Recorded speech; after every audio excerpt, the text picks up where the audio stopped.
Non, merci à vous. Je suis très content d'être dans ce beau pays, au sein de cette structure dont j'ai compris l'intérêt et la subtilité le temps de monter en voiture jusqu'ici. J'avais déjà pu apprécier son efficacité, sa générosité et son sens de l'ouverture. Donc merci à Martine, que je suis heureux de retrouver. Et puis je suis très content de cette occasion parce que c'est pas si fréquent. La dernière fois qu'on s'était vu, c'était à l'ODEV, mais avant, c'était à Marseille, je crois, il y a très longtemps, de retrouver Abdallah Zrika, dont je vous dirai le bien que j'en pense plus tard. Merci. Juste oui, alors du coup, je vais dire deux mots sur pourquoi je m'intéresse à la poésie arabe, si vous voulez bien. Alors, effectivement, je suis poète. Il se trouve que par des hasards biographiques, j'ai été professeur de français il y a longtemps, il y a plus de 40 ans, en Égypte, que je suis retourné ensuite en Égypte comme chercheur, parce que je travaille sur les villes en tant qu'anthropologue, et que je me suis dit à un moment donné qu'étant poète, ça serait peut-être intéressant pour moi de regarder et d'écouter, de lire les poètes égyptiens de ma génération, un peu plus jeunes, et puis c'est comme ça que ça a commencé. Donc j'ai commencé à traduire la poésie contemporaine, et puis j'ai été amené à aller en Syrie, j'ai été amené de y faire des séjours moins longs qu'en Égypte, au Liban, et j'y ai noué des relations extrêmement fructueuses pour moi. Voilà. Alors, je peux enchaîner en disant que dans le fond, quand je fais ce genre de présentation, assez souvent je dis que dans le fond, les questions que je vais poser devant vous, et je vais essayer d'y répondre, ce sont des questions que je me suis posées assez longtemps d'ailleurs, parce que je n'ai pas tout de suite compris. Je m'intéresse surtout à la poésie contemporaine, la poésie arabe contemporaine, qui est très riche, très, très diverse. Très longtemps, je n'ai pas très bien compris quels étaient les enjeux des différents bouleversements, on peut dire, même certains parlent de révolution poétique, des enjeux de la poésie contemporaine arabe. Donc je me suis dit, il faudrait peut-être essayer de comprendre et aidé par mes amis, poètes, par les ouvrages qui existent, j'ai trouvé un certain nombre de réponses et c'est de ça que je vais vous faire part, de mon expérience. Donc je vais dire des choses par moments un peu techniques en essayant d'être le plus simple possible, mais je vais expliquer pourquoi, je pense qu'on ne peut pas faire autrement.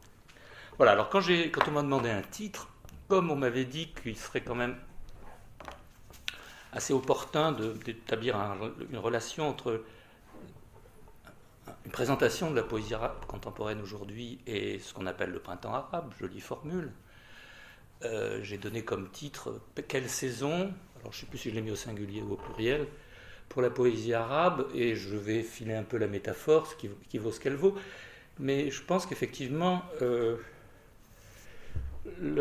donc ce titre fait écho à... Mais je pense effectivement que la poésie arabe, bien avant ce qu'on appelle le printemps arabe, c'est-à-dire cet événement, cette série d'événements politiques, puis ce qui est intéressant dans le printemps, c'est que souvent l'été suit le printemps. C'est-à-dire que le printemps, quelquefois aussi, il y a de longs hivers. Mais enfin bon. Ce qui me semblait effectivement intéressant, c'est que la poésie arabe a connu, bien avant donc, ce printemps politique, ce printemps de la démocratie en quelque sorte, qui a pris des formes très diverses, de l'Occident. L'Occident, c'est le Maroc. Maroc, ça veut dire Occident en arabe. À l'Orient du monde arabe. Ce qui se passe au Yémen continue d'être très très actif. Ça a pris des formes effectivement très, très diverses, extrêmement violentes. Ce qui se passe en Syrie en ce moment est absolument désolant. Enfin, le mot est faible, j'en dis pas plus. Bon, c'est-à-dire que bien avant ceci, mais il y a eu d'autres printemps dans le monde arabe, mais qui ont quelquefois tourné court, politique aussi. On peut dire que la poésie arabe a connu plusieurs printemps, et puis aussi, et certains poètes en tout cas, n'ont pas connu que le printemps. Je suis toujours très étonné quand je regarde la biographie des uns et des autres, de voir le nombre de gens, le nombre d'années passées par des poètes en prison, le nombre d'exilés. Enfin, celui qui bat tous les records, c'est quelqu'un dont je parlerai peut-être tout à l'heure, qui est Saadi Youssef, le poète irakien. C'est-à-dire, quand on regarde toutes les villes par lesquelles il est passé, D'ailleurs, il dit l'exil est un long métier ou un dur métier. Effectivement, il en est l'illustration assez grande. C'est un poète irakien qui doit avoir autour de 80 ans aujourd'hui, je pense. C'est la deuxième génération des grands poètes irakiens. Bon, mais il y en a tellement d'autres. J'ai travaillé avec Hassan Zaktan, le poète palestinien. Quand on regarde simplement les titres d'un certain nombre de ses poèmes, on voit une énumération de villes: Damas, Beyrouth, Tunis, puis Ramallah aussi. Enfin, donc on voit ce chapelet de villes de l'exil. Voilà, donc je n'oublierai pas ce thème du printemps, et j'essaierai de sortir de la métaphore, mais j'essaierai de... En fait, c'est pas très facile, mais je vais essayer de le faire, de voir ce qui est spécifique à la poésie, et la relation que cette poésie, tout ça n'est pas mécanique, n'est pas automatique, que la poésie qui s'est renouvelée considérablement, et la relation qu'elle entretient avec un certain nombre de transformations, de mutations de l'histoire contemporaine. Je continue sur le thème du printemps. Il se trouve qu'en rangeant ma bibliothèque, j'ai retrouvé un texte, j'avais oublié d'ailleurs que je l'avais traduit, qui date d'il y a presque 40 ans, qui est un texte de poète égyptien qui s'appelle Ahmad Fouad Negm.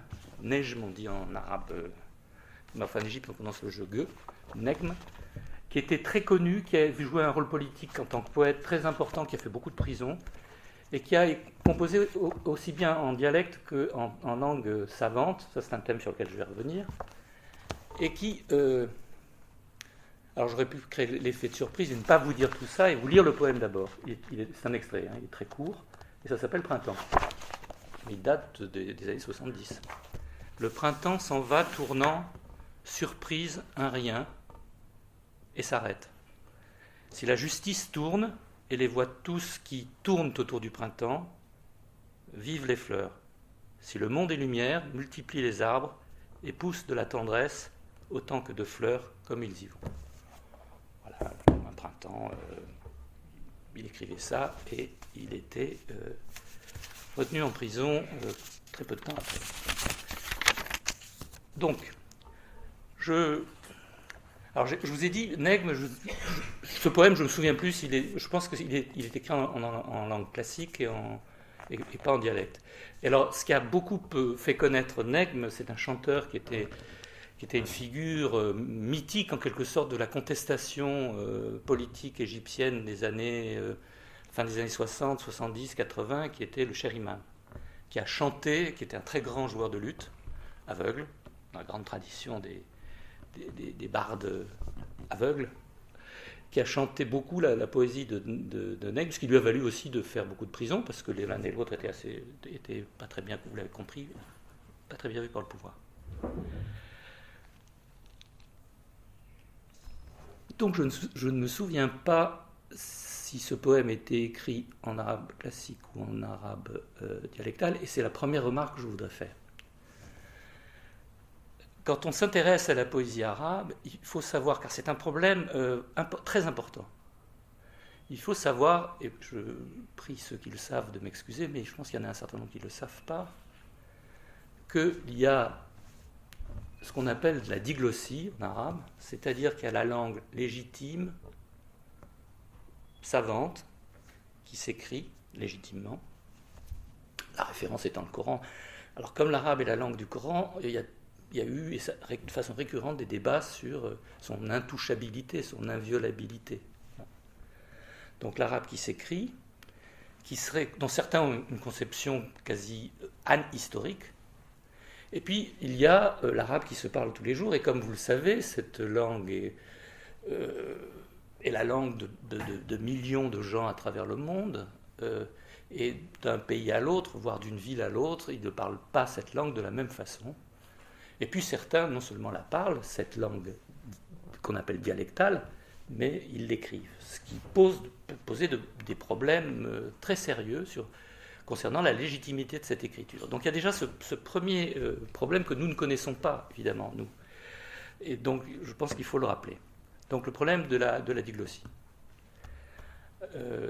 Alors partout, elle s'écrit, Et ce qui fait que d'ailleurs c'est une langue qui peut être lue par n'importe quel arabe sachant lire, et ce qui fait que au Maroc on connaît la poésie de l'autre bout du monde arabe et réciproquement.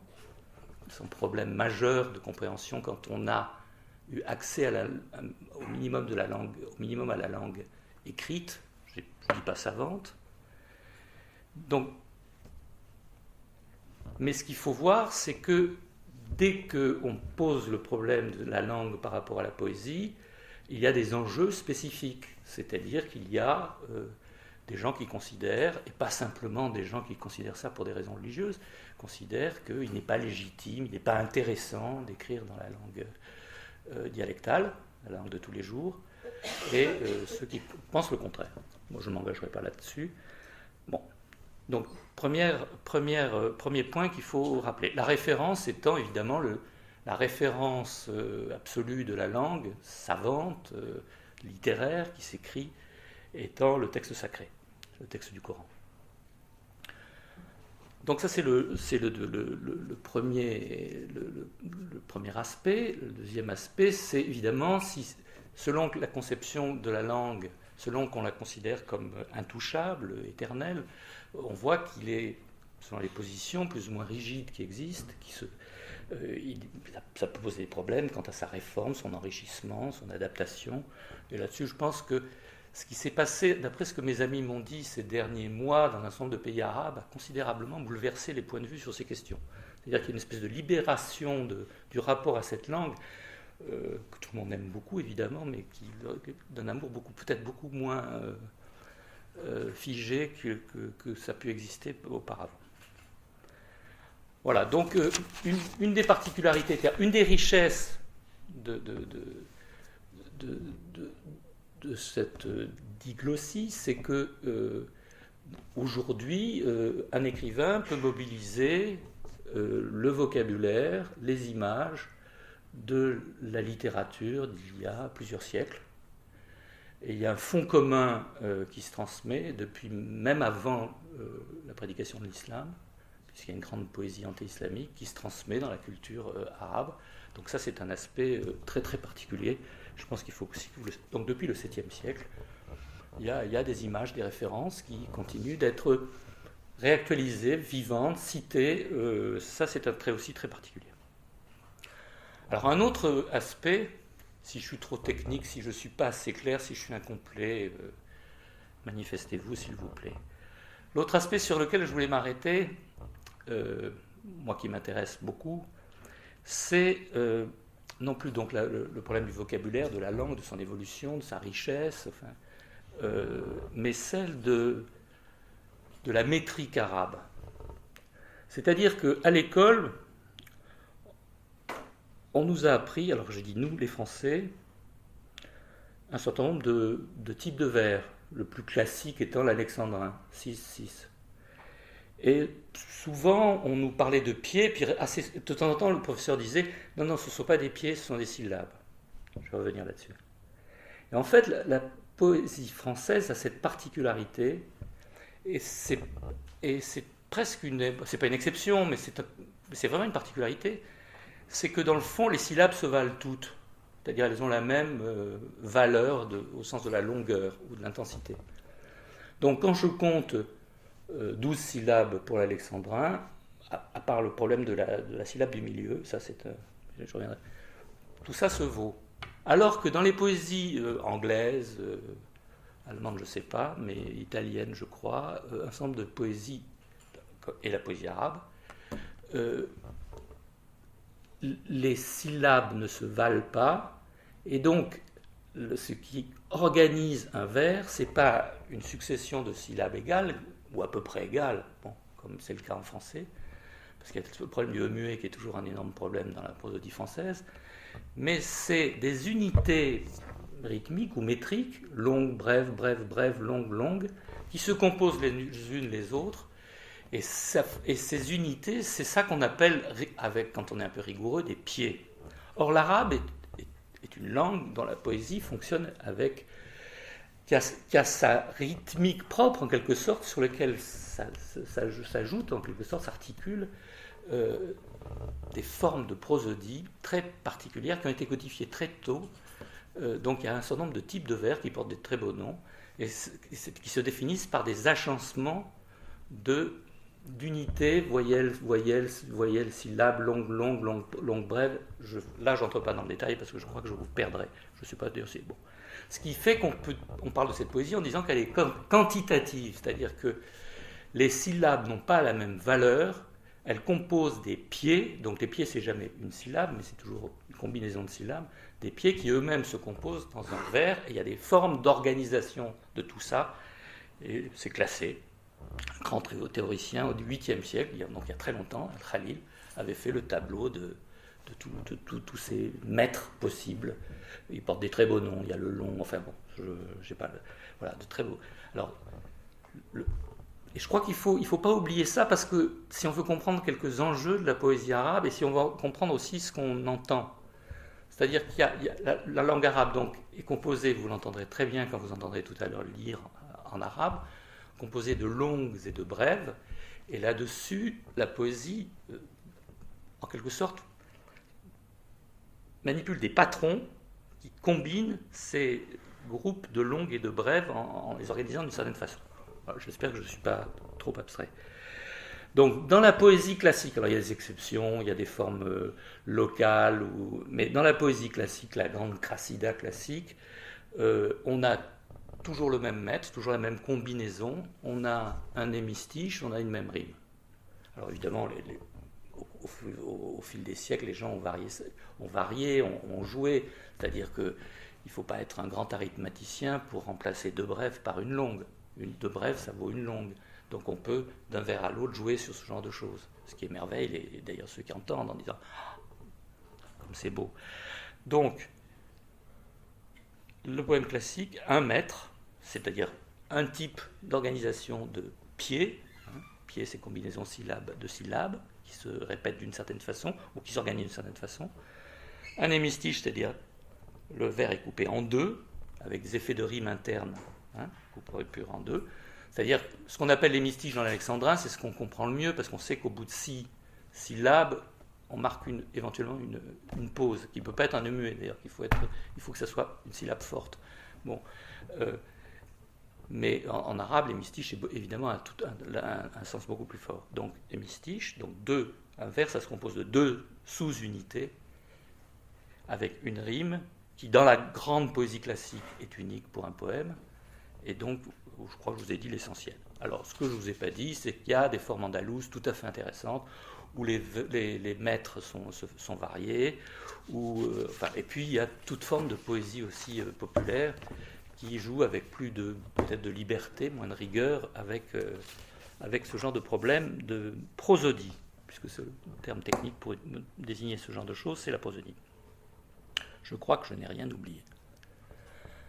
L'autre trait sur lequel je voulais revenir, attirer votre attention, c'est le type de réception que la poésie arabe, et ça s'explique par ce qui précède, le type de réception que la poésie arabe a longtemps connue. Réception, ça veut dire écoute,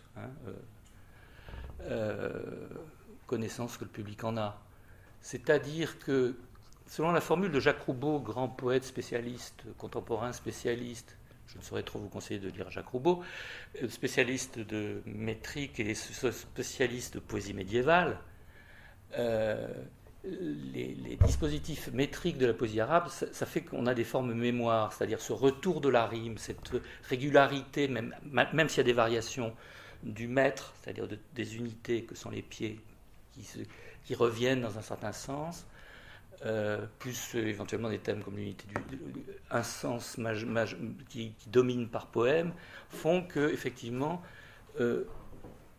ça favorise la mémorisation. Et donc Roubaud dit par exemple qu'un sonnet c'est une forme mémoire, parce qu'on sait que c'est 4-4, 3-3 en Europe, parce que c'est pas simplement en français un sonnet, et que si on est un peu savant, on sait que les rimes se combinent d'une certaine façon.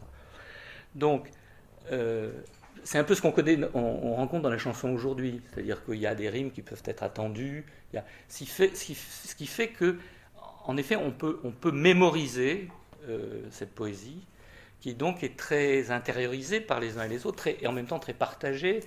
Il peut y avoir des effets d'attente, des effets de surprise. Et moi, je vous dois dire que la première fois que j'ai assisté à un grand récital de poésie, ça devait être à Damas. Ensuite, j'ai eu la chance d'assister à un récital avec Mahmoud Darwish au Caire, de voir que le public, pourtant c'était de la poésie contemporaine, mais enfin qui n'a pas complètement rompu avec les formes classiques, que le public connaissait une partie des, en tout cas les poèmes qui n'étaient pas inédits, le poète pouvait dire le premier vers, la salle continuait. Et c'est des phénomènes qu'on continue à voir, ça. Et je pense que ça a à voir avec cette idée de forme-mémoire, et puis d'autres choses sur lesquelles des gens plus compétents que moi pourraient dire des choses plus intelligentes. Donc forme-mémoire. Si bien que quand les formes... Alors, regardez un phénomène actuel. Moi, ça me frappe beaucoup. La chanson, en France, pratique la rime, une certaine régularité. On ne peut pas dire que sur le plan métrique, ça soit très régulier, parce qu'il y a des muets qui sont comptés, d'autres qui ne sont pas comptés, il y a des choses qui s'étirent, enfin bon. Mais on voit bien qu'avec notamment la rime, le jeu du refrain, des choses qui reviennent, la mémorisation n'est pas trop difficile. Vous me direz que la musique aussi aide, puisque si... bon.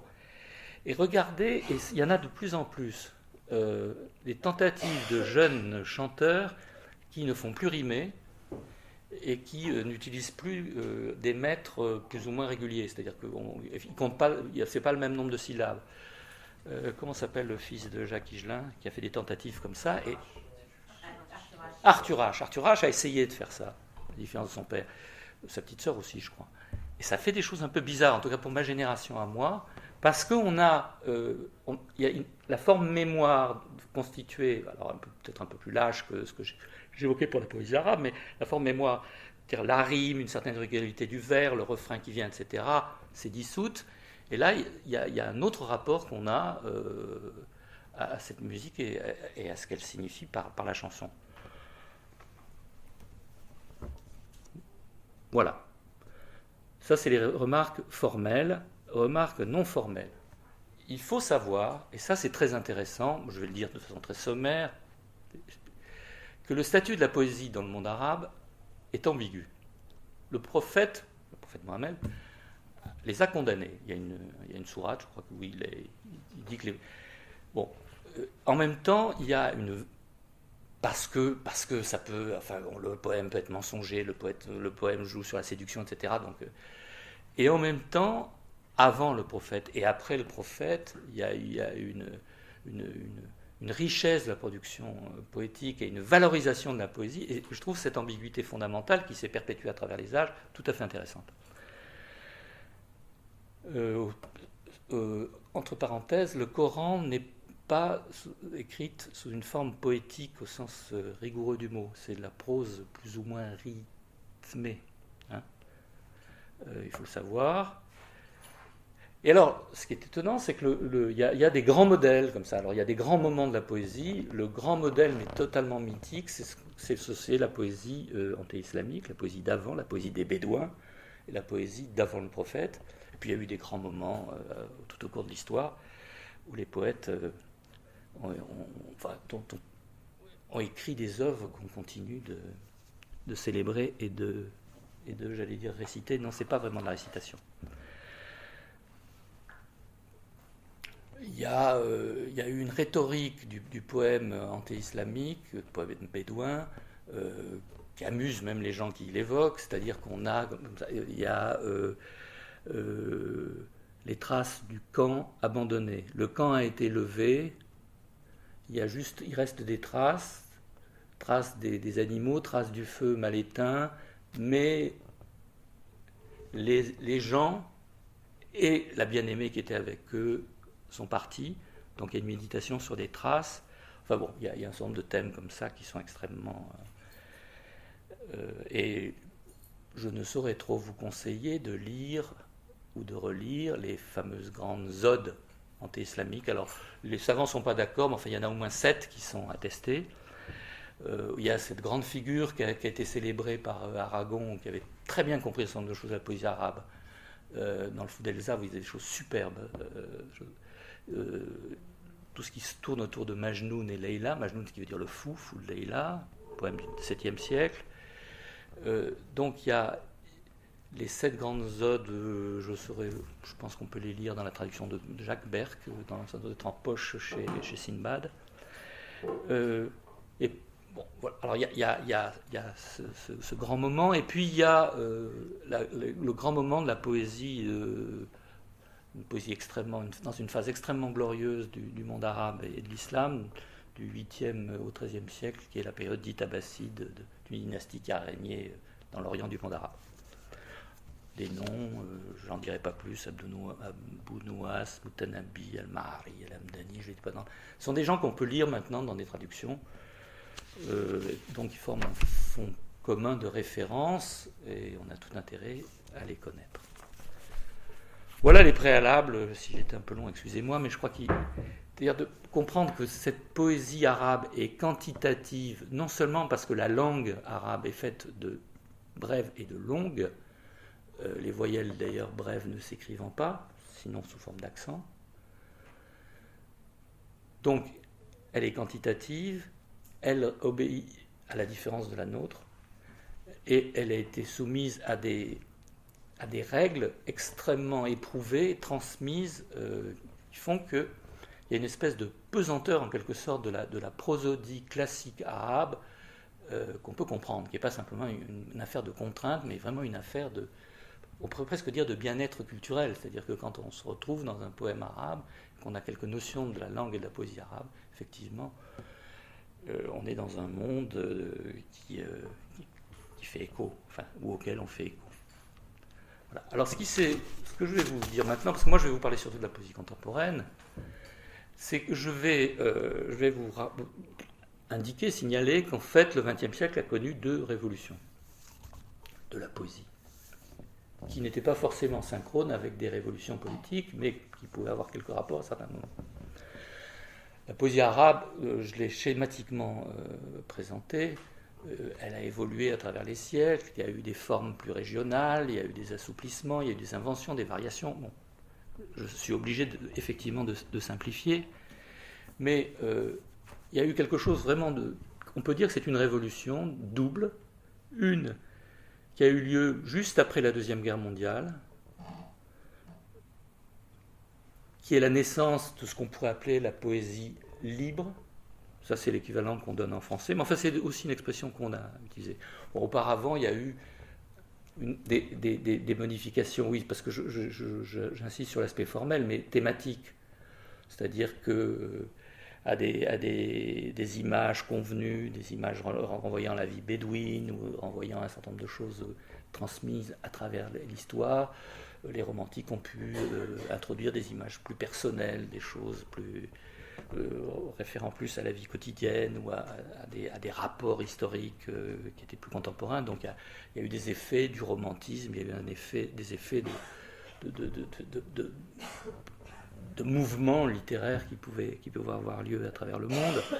Mais vraiment, il y a une double révolution, je pense qu'on peut utiliser le mot. C'est donc la naissance, on pourrait dire, du vers libre. Les 3 grands poètes, qui sont les auteurs, en quelque sorte, de cette révolution et les symboles, sont 3 Irakiens, dont une femme, Nazik el-Malaïka, les 2 autres étant Bayati et Sayyab. Sayyab, pour qui j'ai une affection particulière, alors lui aussi il a beaucoup voyagé, parce qu'il fait partie de ces exilés qui ont... Alors ça c'est la génération... Oui, voilà. Donc ce sont des gens qui, sans renoncer à l'héritage rythmique, métrique, sans forcément renvoyer toutes les règles, ce que j'ai évoqué tout à l'heure, prennent beaucoup de liberté. C'est-à-dire qu'ils peuvent, dans un même poème, prendre des bouts de maîtres qui ont traversé l'histoire, peuvent varier les rimes, peuvent ne pas faire rimer s'il le faut à certains moments, enfin bon. Mais ils continuent à vivre sur cet héritage et à se nourrir, mais simplement ils introduisent peut-être plus de variété dans la poésie, donc ils cassent quand même une grande contrainte avec ce vers libre. Donc ils peuvent combiner des pieds différents, mettre des morceaux de maîtres ensemble. C'est à peu près comme si... non, on ne peut pas imaginer en français ce que ça pourrait donner. J'allais dire, c'est comme si on pouvait mettre dans un alexandrin des morceaux. Non. parce qu'on n'est pas dans le quantitatif en français. Donc c'est tout. Et c'est ce qu'on. Alors ça c'est la première révolution qui a été vraiment reçue comme une révolution. Alors, moi je résumerai ce que ça a de révolutionnaire, parce que c'est assez inconcevable pour une tradition lettrée pétrie de classicisme. Je crois que c'est dans Sayab qui parle de la pluie et qui dit matar, à la ligne matar, matar, pluie, pluie, pluie.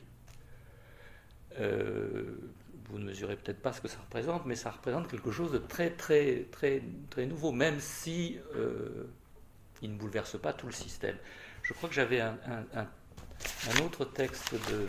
Enfin, ça, c'est pas un texte, c'est un petit extrait.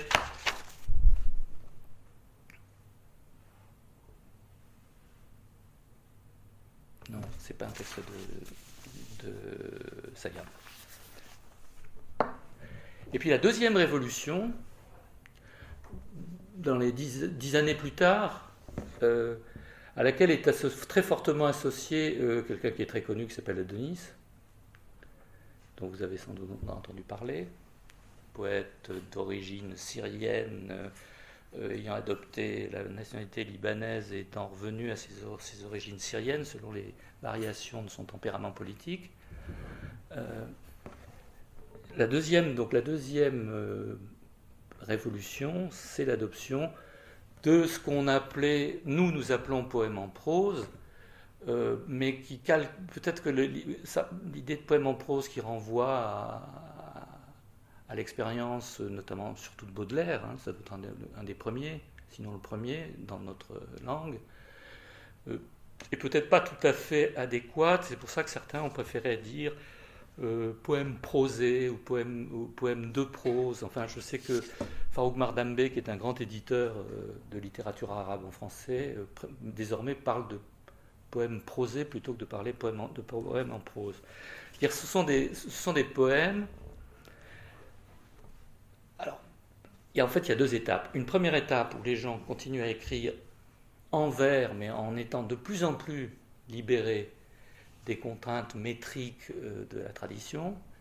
Soit ils écrivent effectivement des poèmes en prose qui tournent totalement le dos à la tradition des combinaisons des pieds et qui ne s'occupent plus de rimes et de...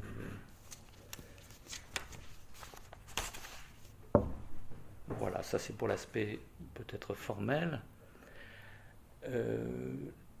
Ce qui, je trouve très intéressant, c'est que dans la... Enfin, très intéressant, à signaler, je ne porte pas de jugement de valeur, c'est que dans la jeune génération des poètes, c'est-à-dire c'est les gens qui ont aujourd'hui 40 ans dans le monde arabe, et ça c'est à travers tout le monde arabe, hein, il y a une totale libération à l'égard de tout ça. C'est-à-dire qu'ils font à peu près toutes sortes de choses et qui ressemblent beaucoup d'ailleurs à ce qui se passe dans toutes sortes de pays.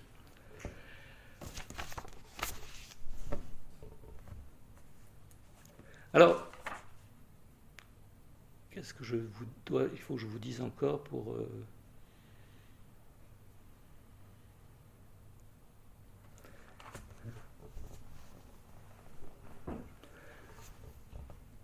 En fait, le poème moderne, poème contemporain, on pourrait le caractériser doublement, c'est-à-dire au plan formel et au plan thématique. Au plan formel, je vous l'ai dit, il a pris beaucoup de liberté avec tout l'héritage de la métrique, pied, rime, et unité thématique, c'était aussi quelque chose de très important, ça, d'une part, et d'autre part, il s'interdit de parler, enfin il peut parler de tout, il s'autorise à parler de tout, et du point de vue thématique, donc c'était extrêmement... c'est pas... À travers les siècles, les poètes ont parlé à mots couverts ou très directement, quelquefois de façon extrêmement violente, de politique. C'est-à-dire les poètes ont pu encenser le pouvoir, mais aussi l'attaquer. Mais désormais, il y a à partir donc de la Seconde Guerre mondiale, il y a un développement, au moment du développement des politiques nationales, et nationalistes, des mouvements d'indépendance, évidemment un accent qui est très fort qui est mis sur l'engagement anti-impérialiste, sur des thèmes progressistes, sur des thèmes très, très, très politiques. Et on peut considérer qu'un certain nombre de mouvements... il est assez intéressant de voir que les trois poètes irakiens, je ne sais pas si je vous ai dit qu'ils étaient irakiens, les trois poètes, Nazik el-Malaïka, Beyati et Sayyab, étaient des gens, les deux hommes en tout cas, étaient des gens qui avaient à voir avec le mouvement communiste et qui ont payé très cher leurs engagements. Alors ils étaient dissidents, pas dissidents, mais enfin ils étaient dans cette mouvance-là, ils étaient donc dans cet engagement. Donc il y a le poids très fort des positions anti-impérialistes, et se sont formés des groupes autour de revues. Ça c'est très important, et ça c'est pas forcément particulier au monde arabe, mais c'est très important de voir. Alors il y a une grande revue qui s'appelle Poésie, Shir, qui est une poésie, qui est une revue qui a été créée avec, notamment, on insiste surtout sur sa présence, mais il y en a d'autres, Adonis. Importance des cafés, importance des salons et importance des revues. Ça, c'est une dimension. Et l'autre dimension qui est très importante et qui tient à la langue arabe, qui est transversale à tout le monde arabe, c'est que ça circule, ça communique d'est en ouest du monde arabe. Donc, rôle des revues. Alors, il y a des revues anciennes qu'on connaît moins bien. Il y a Apollo, il y a la revue Shir, et puis plus tard, il y aura la revue El Carmel de Mahmoud Darwish. Et puis, tout près de nous, il y a le rôle d'Internet, les sites d'Internet. Il y a un site notamment très très important qui est une plaque tournante en quelque sorte pour la poésie du monde arabe et ses rapports avec la poésie de l'ensemble du monde. Donc la revue, c'est un organe de regroupement, on peut s'y adresser, la revue reçoit, diffuse, elle traduit. Un des rôles de la revue, c'est précisément de faire connaître et donc d'enrichir la poésie locale. Et donc ça c'est à partir, on va dire, des années 50, d'enrichir la poésie locale par des traductions de poésie étrangère. Et donc il y a tout un mouvement que je résume en disant ça. Donc, ce qui fait dire à un poète libanais que derrière chaque poète arabe, il y a un certain nombre de poètes d'autres parties du monde. Alors, c'est une formule qui a choqué un certain nombre de gens, mais en fait, il dit que à partir d'un certain moment, il y a eu en effet des échanges, des influences, une ouverture qu'a notamment permis les revues. Parmi les contemporains, il y a l'influence d'un certain nombre de poètes, et notamment liés à des mouvements politiques de poètes comme Aragon, Neruda, enfin, pour ça c'est on va dire jusqu'aux années 60 ou 70 au moins au Proche-Orient. Parce qu'il y a un poids très fort du politique, dans la conception qu'on a de la poésie, et poids d'autant plus fort qu'il y a le problème de la Palestine, au Proche-Orient, mais pour l'ensemble du monde arabe, qui cristallise un certain nombre d'éléments de crise et d'interrogation et de revendication et de réflexion. Alors,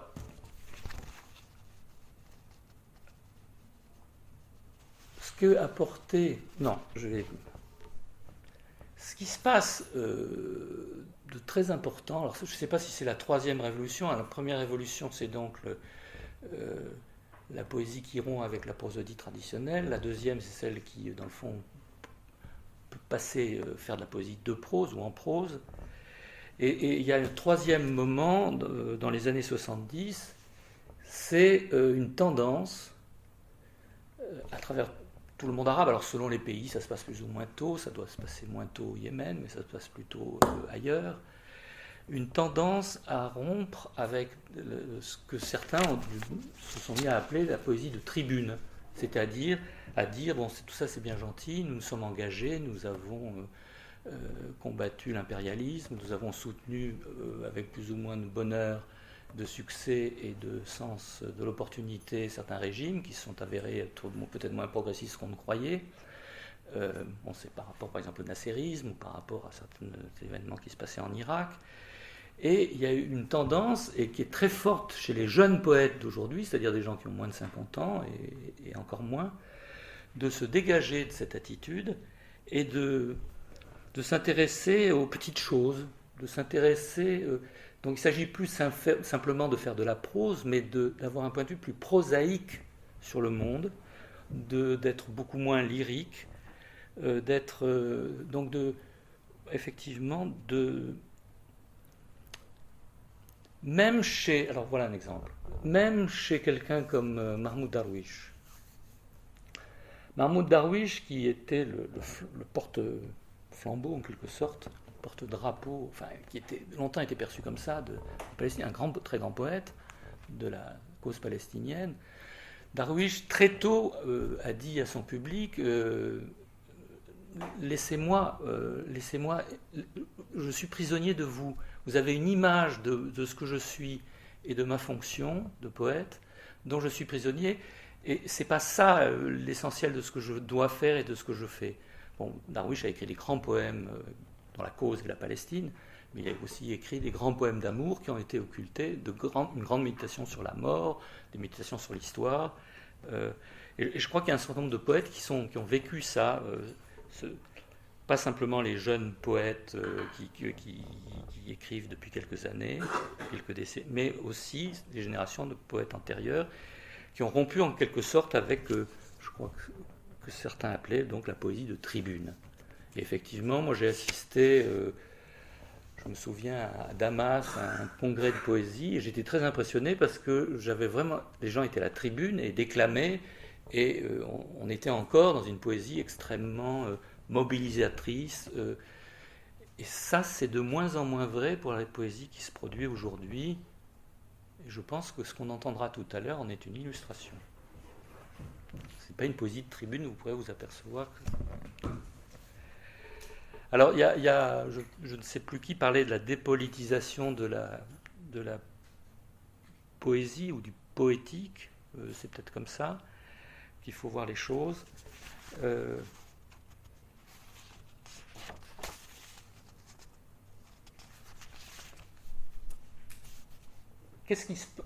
Il y a un certain nombre d'éléments il se trouve que je me suis intéressé plus particulièrement à ça, et j'ai découvert des choses assez curieuses auxquelles je ne m'attendais pas dans la situation poétique contemporaine. Il y a quelques années, on m'a proposé de faire une enquête sur la poésie. Alors c'était à partir de Beyrouth. Enfin, vous allez comprendre que j'étais forcément obligé d'en sortir, et vous allez comprendre pourquoi. On m'a proposé de faire une enquête sur les relations entre la poésie, son évolution et Internet. Alors, j'ai fait des découvertes qui m'ont, moi, beaucoup étonné. C'est que les gens de ma génération, dont j'étais à peu près sûr qu'ils ne savaient même pas taper à la machine, comme la plupart d'entre nous à l'époque, non seulement savaient taper à la machine, mais étaient mis en réseau, et qu'il y avait quelque chose de très nouveau qui se passait dans le domaine poétique arabe. C'était précisément cette mise en réseau par Internet avec des sites extrêmement importants, dont un qui est à Bahreïn, je crois, oui c'est ça, que j'ai déjà cité, puis d'autres, y compris des sites personnels de poètes qui ont ouvert des sites, et qui a une mise en réseau très active, et j'étais très surpris de voir des poètes de ma génération arriver dans leur bureau, ouvrir leur ordinateur et voir ce qui se passait ici, là, ailleurs, en se mettant précisément en réseau. Ça, c'est quelque chose de très important, de très étonnant. C'est aussi des formes de légitimation, de reconnaissance, apparaître ou ne pas apparaître sur un site nouvelle. Et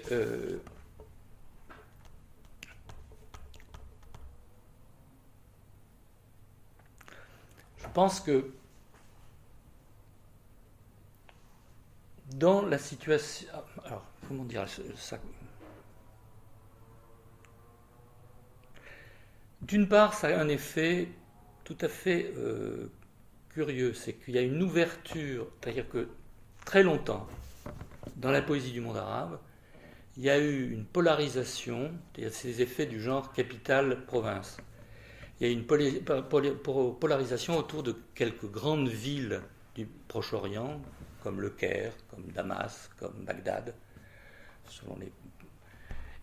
Et le Maghreb étant considéré par ce noyau central comme périphérique, même s'il savait qu'il y avait d'excellents poètes.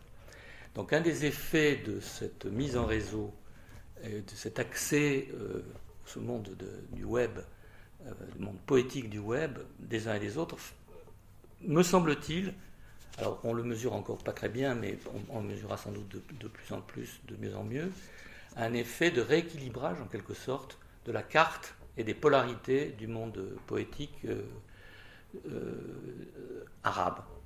J'avais été très frappé en discutant avec un jeune poète marocain qui m'expliquait, c'est Adnan, je ne sais plus lequel des deux frères, enfin, il m'expliquait que désormais il était directement en réseau, en communication avec Beyrouth, qui pouvait participer à des revues à l'autre bout du monde arabe, sans se déplacer, simplement par le fait d'Internet. Alors là, je pense, puisque je n'ai pas oublié qu'il y a le printemps arabe qui était dans le titre sous-entendu, je pense que dans la communication d'un certain nombre de poèmes compte tenu de l'évolution des situations politiques d'un pays à l'autre, ces réseaux informatiques ont pu jouer un rôle tout à fait important.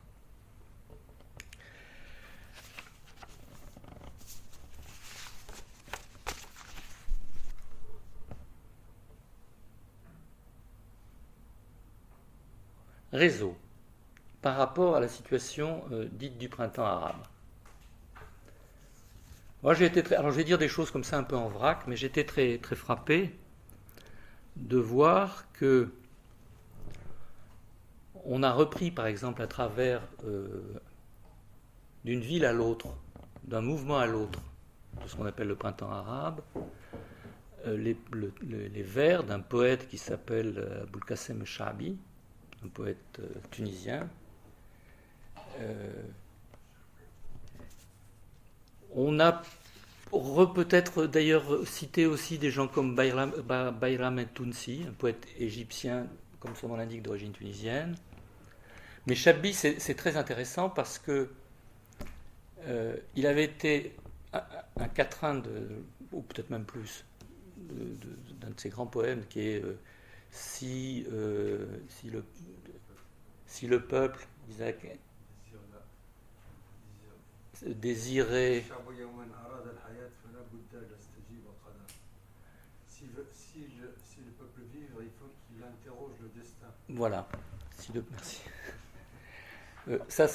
Donc ça a été repris, ça a été scandé dans un certain nombre de manifestations, ça a été...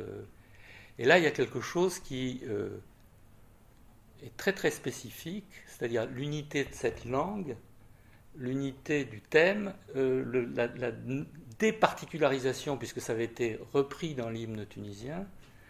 D'ailleurs, quand un certain nombre des gens ont dit, mais bon, compte tenu du changement de régime, il faut peut-être le changer, cet hymne. Et je crois que dans la discussion, il y a eu, oui, mais on ne peut pas changer cet apport considérable du poème de ce grand poète des années 30, tunisien, qui est connu à travers tout le monde. Et je pense qu'il y a un certain nombre de phénomènes comme ça, déjà par le livre, par la radio, mais encore plus, on connaît à travers tout le monde arabe un certain nombre de poètes contemporains, poètes qui ont pu, même comme Mahmoud Darwish, le palestinien, même s'il dit qu'il faudrait bien qu'on le laisse, qu'il ne faudrait pas être prisonnier de la vision idéologique qu'on tient toujours à présenter de lui-même. Bon, il y a eu donc, je crois, une accélération, une généralisation de la circulation de la poésie et de la poésie qui s'inventait, qui se faisait. Alors il y a quelque chose qui m'intrigue et sur lequel j'ai pas évidemment j'ai pas de réponse, mais parallèlement à ça, c'est-à-dire que donc la culture poétique arabe donc la circulation a accéléré, l'invention, des choses qui se sont produites, de nouveaux textes qui ont été écrits, qui ont été appris. Il y a quelque chose d'assez nouveau qui n'a pas attendu le printemps arabe pour naître et même se développer, mais qui a pris une dimension très très très nouvelle et importante. C'est le rap arabe. Je ne sais pas quoi en penser, mais il y a des figures comme ça qui se sont dégagées. Il y a le général en Tunisie, il y a comment il s'appelle en Égypte. Bon, je retrouverai son nom. Un certain nombre de rappeurs qui ont eu des rapports compliqués d'ailleurs avec le pouvoir, ils ont fait de la prison, sont ressortis, etc., donc qui sont entrés dans le chant. Alors faut-il dire que c'est le chant poétique, c'est le chant, enfin dans un chant où ils occupent une place importante dans la mobilisation, dans l'identification des jeunes gens à leur texte. J'avais envie de vous... Est-ce que je l'ai là? Oui. Bon. Voilà un exemple.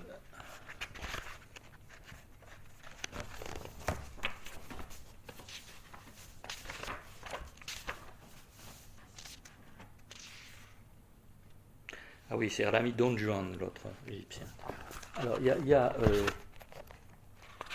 voilà un poème d'El Général. Il s'adresse directement au président. Président du pays où aujourd'hui je te parle, à mon nom et au nom de tout le peuple, ceux qui vivent dans les souffrances en 2011, il y a encore des gens qui meurent de faim, et celui qui veut travailler pour vivre, mais sa voix n'est pas entendue, va donc voir dans la rue.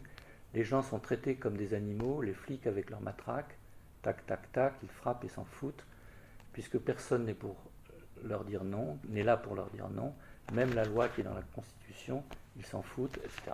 Enfin bon, il y a, avec des retours, président du pays, ton peuple est mort, président du pays, tu m'as dit de parler sans peur, voilà, j'ai parlé, et je sais que ce sont les claques qui m'attendent, je vois beaucoup d'injustice, c'est pourquoi je m'adresse à toi.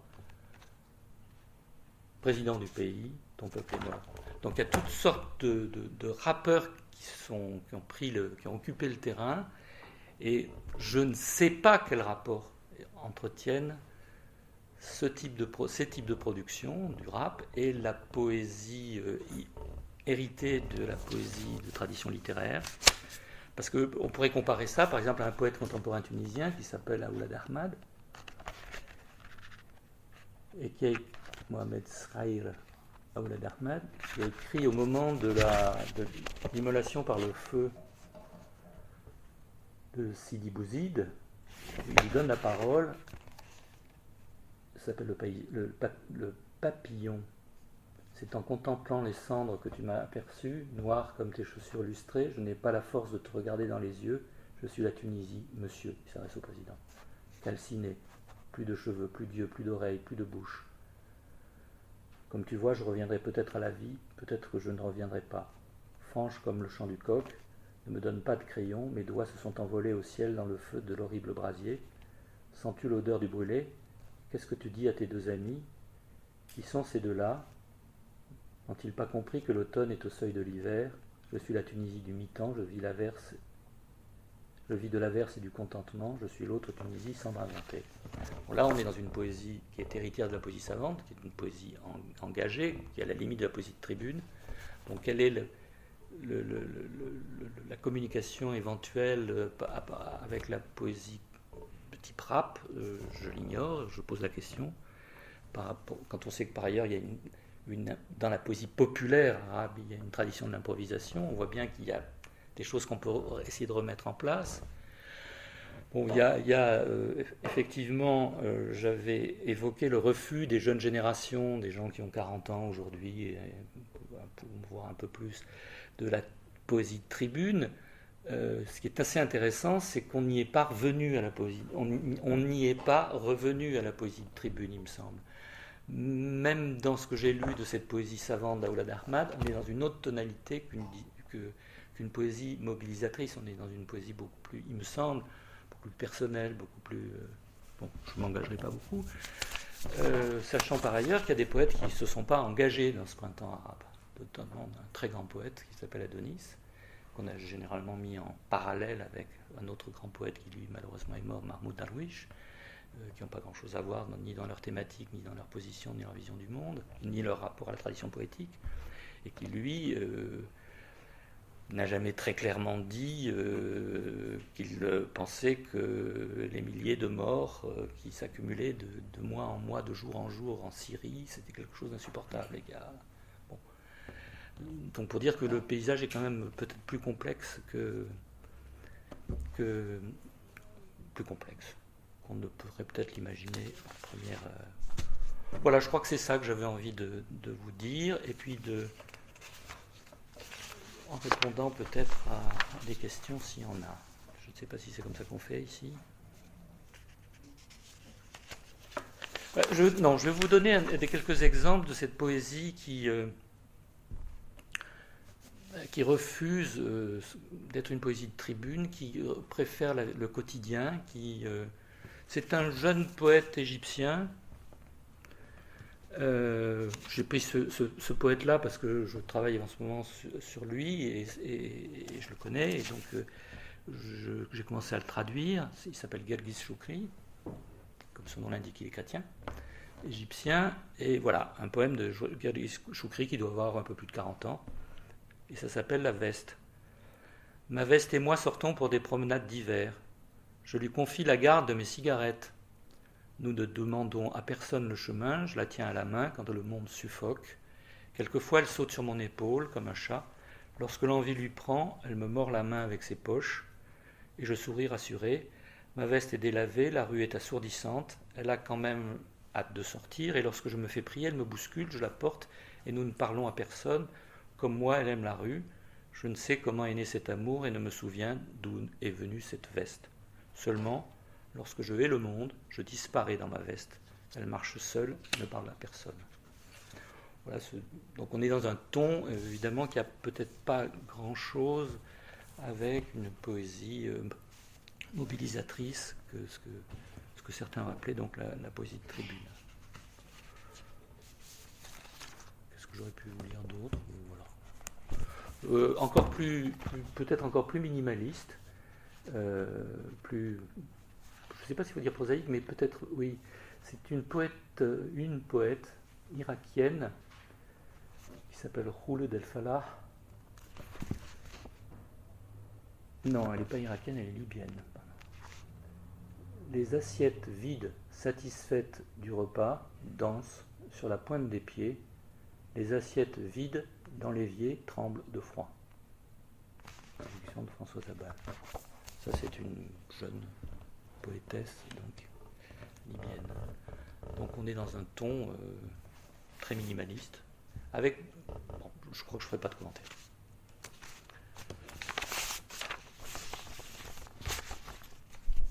Merci.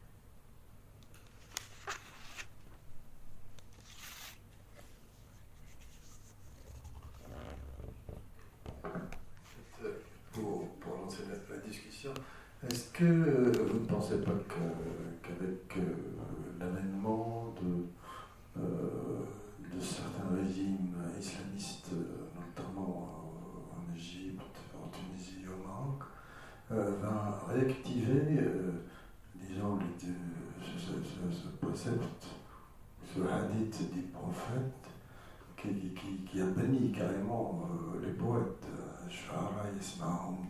c'est-à-dire que seuls les égarés suivent les poètes. Est-ce qu'on voit des prémices l'actualisation, de la vivification de cette condamnation. Alors je ne connais pas assez bien la situation parce que ça fait...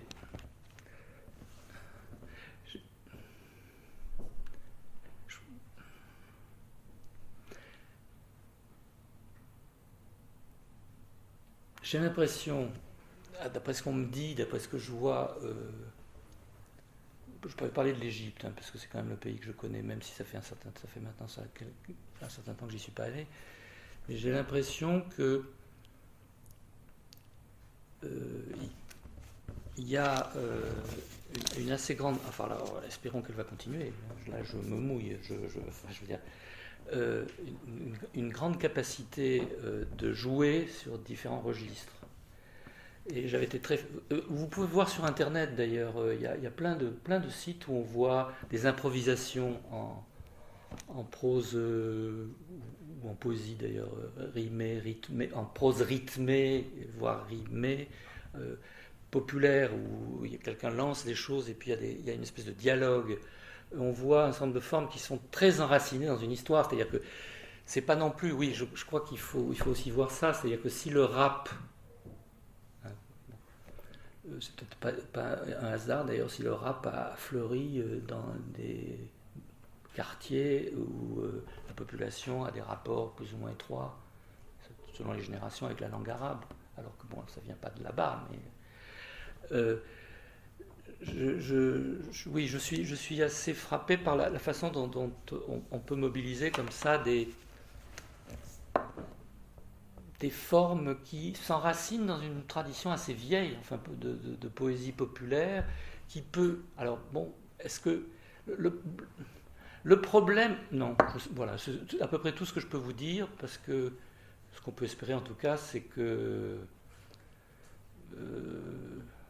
dans les biographies des poètes cesse la rubrique année de prison. Voilà. Non, je sais pas, mais pour connaître un peu l'Égypte, je crois qu'il y a des ressources que les gens savent mobiliser. Éventuellement même en faisant de la poésie religieuse. Parce qu'on a, non, hein, on peut faire de la poésie religieuse et dire toutes sortes de choses. Dire des choses sur la justice, sur plein, en prenant à témoin Dieu, directement Dieu. Bon, c'est quand même ça, une des particularités de l'islam, et peut-être un de ses grands avantages, c'est qu'on peut s'adresser directement à Dieu, sans aucune médiation. C'est une des rares. Petite question, on dit quand même que la population moyen-orient est beaucoup plus sensible à la poésie que nous, les occidentaux. Est-ce qu'on peut expliquer la population en général? Je pense en Palestine. Alors, moi, je me souviens, j'avais discuté avec quelqu'un que j'ai déjà cité, qui est Farouk Mardambe, qui est donc un des grands éditeurs de littérature arabe, pas simplement contemporaine, qui dirige les éditions Sinbad, qui est un morceau d'Actes Sud. Et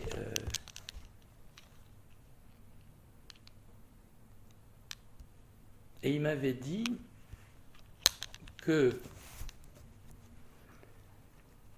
avec l'apparition de cette poésie qu'on pourrait comparer à la poésie du vers libre chez nous, la poésie qui n'est plus écrite en vers de chez nous, donc ce que j'ai appelé la poésie, je ne sais plus comment je l'ai appelé,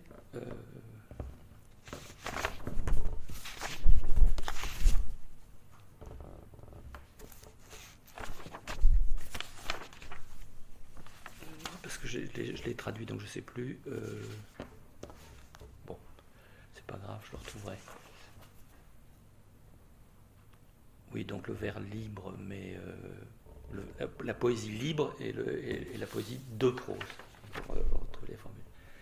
Il disait qu'avec le développement de cette poésie-là, les formes et mémoires se perdent et que ce que l'on observait il n'y a pas si longtemps encore, c'est-à-dire ces grands récitals auxquels moi j'ai pu assister dans les années 80, 90, peut-être au début des années 2000, ce rapport à cette poésie va changer parce que précisément, on sera en tout cas dans la poésie contemporaine, on sera de moins en moins dans une poésie qui produit des formes mémoire, ou qui s'inscrit dans des formes mémoire. Et il dit que dans le fond, et ça j'ai trouvé ça intéressant, je l'ai repris un peu à mon compte, dans le fond, on va se retrouver dans une situation qui est peut-être pas si différente, avec des vitesses, des développements, des périodicités, enfin bon, différentes, mais qui n'est pas très différente de ce que l'Europe a pu connaître. J'ai toujours entendu parler, mais j'ai jamais vu ni entendu parler des récitals de Louis Aragon à la Fête de l'Humanité. Et Aragon avait choisi d'écrire en vers réguliers et rimés. Il avait fait ce retour, on lui a reproché. Il a été mis en plus en musique. Et là, il avait repris des formes mémoire. Et effectivement, je peux vous réciter des poèmes d'Aragon, et vous sans doute aussi, parce que ce sont des chansons. Vous n'aviez réclamé la gloire ni les larmes. Fiche rouge. C'est ainsi que les hommes vivent. Enfin, on peut réciter un certain nombre. Bon, ce sont des formes mémoire et elles se sont prêtées effectivement à la mise en musique. Il y a une partie aussi de la poésie de Prévert aussi qui a été mise en chanson, qui est en vers moins régulier, c'est le moins qu'on puisse dire, mais quand même où il y a encore de la rime, il y a encore de la régularité. Et donc ce que dit Mardambé, c'est que on peut penser qu'on va être de plus en plus dans une situation qui ressemble dans le monde arabe à ce que ça je ne sais pas ce que pensent les poètes, mais c'est-à-dire où, dans le fond, dans un meeting de poésie, quelle que soit la langue, il y a les poètes qui s'accrochent à leur papier et ceux qui ne s'y accrochent pas. Je pense que c'est... Et ceux qui s'accrochent à leur papier, c'est pas parce qu'ils sont pas bons, mais c'est parce qu'ils sont dans des structures prosodiques qui sont plus complexes, plus difficiles, parce qu'on n'est plus dans la rime, on n'est plus dans la régularité du maître, éventuellement on n'est plus dans l'homogénéité de l'image, et peut-être qu'on irait vers une... Moi j'ai été très, très étonné parce que j'ai assisté à une lecture de Paul Chaoul, qui est un grand poète libanais, à l'Odève. Et Paul Chaoul, d'abord Paul Chaoul ne lisait pas en public. Mais un jour il a lu, il m'a dit, tu vois, c'est la première fois que j'accepte de lire en public.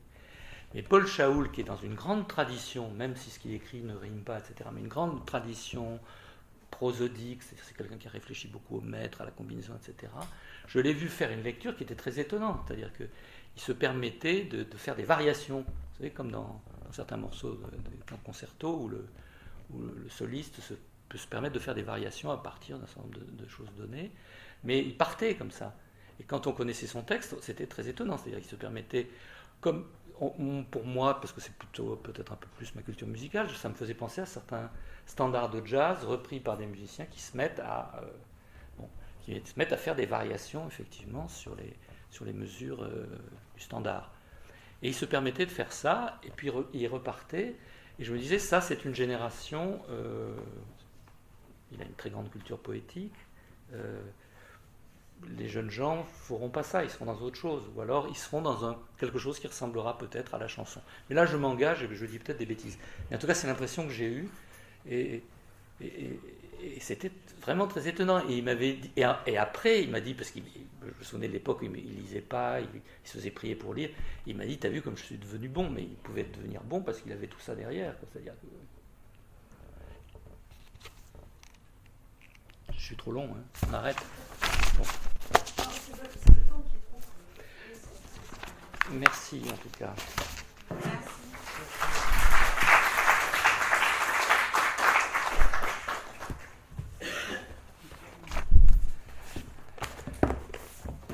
Alors, comme il a accepté que je le présente, je vais le présenter en essayant de ne pas dire de bêtises.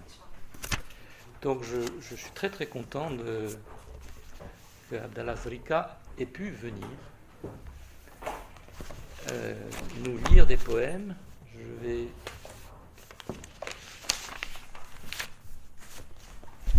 Donc, Donc Abdallah Zrika, vous l'avez compris si vous avez lu la notice, est un poète marocain, très lié à la ville de Casablanca. À la ville de Casablanca dans ce qu'elle a elle a pu avoir de plus douloureux et de plus riche en même temps, au sens au moins symbolique et culturel. Bon, je vous renvoie à ça. Il fait partie de ces poètes qui ont eu des problèmes, pour parler poliment, avec le pouvoir. Enfin, je ne reviens pas sur sa biographie. Vous avez une notice dans le texte de présentation. Mais ce que je trouve très étonnant et très frappant chez Abdallah, et il le dit très bien dans une petite interview qu'on peut voir sur le web, je ne sais plus quel, c'est YouTube ou sur... Non, c'est Dailymotion. Il y a une petite interview qui est trop brève, où il rit beaucoup, comme il n'aime pas parler de ces choses, mais c'est quand même, il en dit suffisamment pour que ça soit intéressant.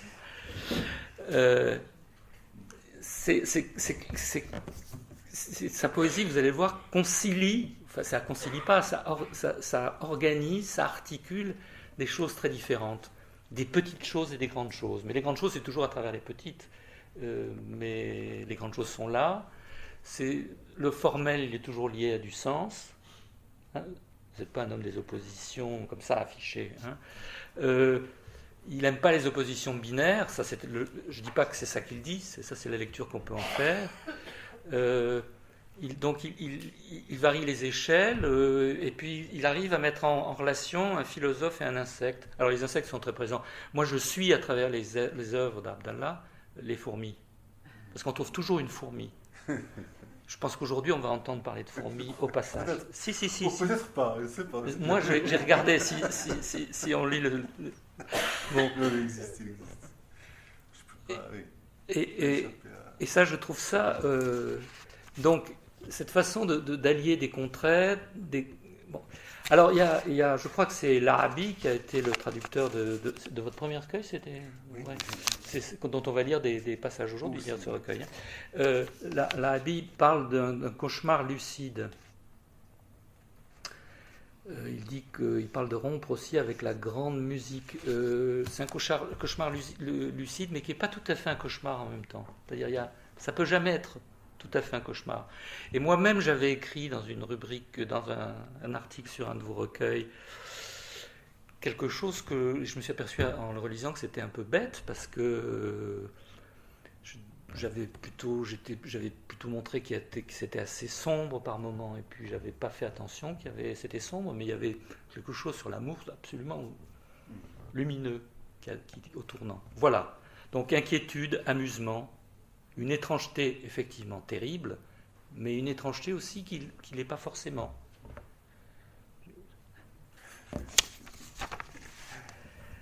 Voilà. Alors, moi, ce qui je trouve très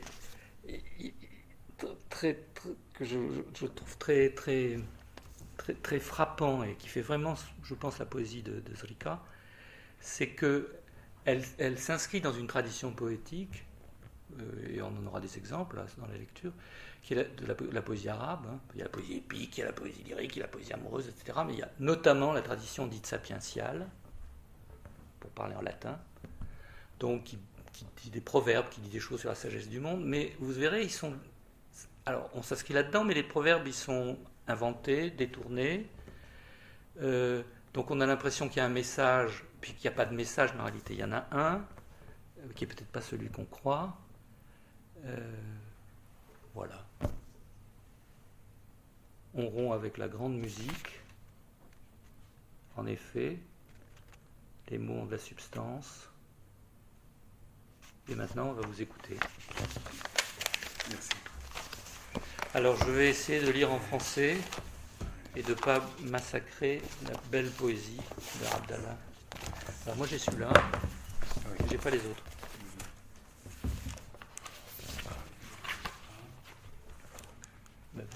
Bon. Tant qu'on a les... Oui, parce Alors, qu'on a le même... on commence auquel? C'est-à-dire, c'est Bougie Noire. Ouais. C'est Bougie Noire. C'est comme ça. Et,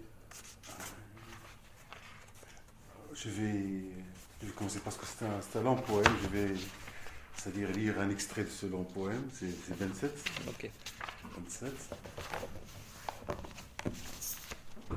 ورأيت الحكمة الجامدة في السرعة، الحكمة المشتعلة في الشمعة، الحكمة الباردة في الصمت، الحكمة الشيء، الحكمة اللا شيء.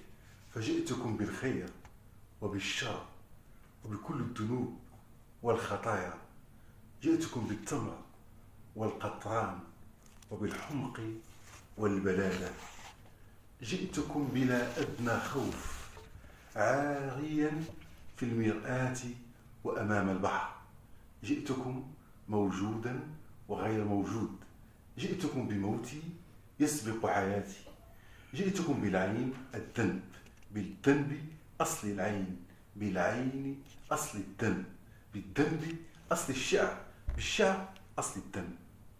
وجئتكم بالمرأة، عفوا بالمرآة، في الماء أولا، وبالمرأة السماء، وبالمرأة أصل الكلام، وبالمرأة في دوارة الفم، وبالمرأة في الأرض والجلباب وقبة الدار وسعة البحر.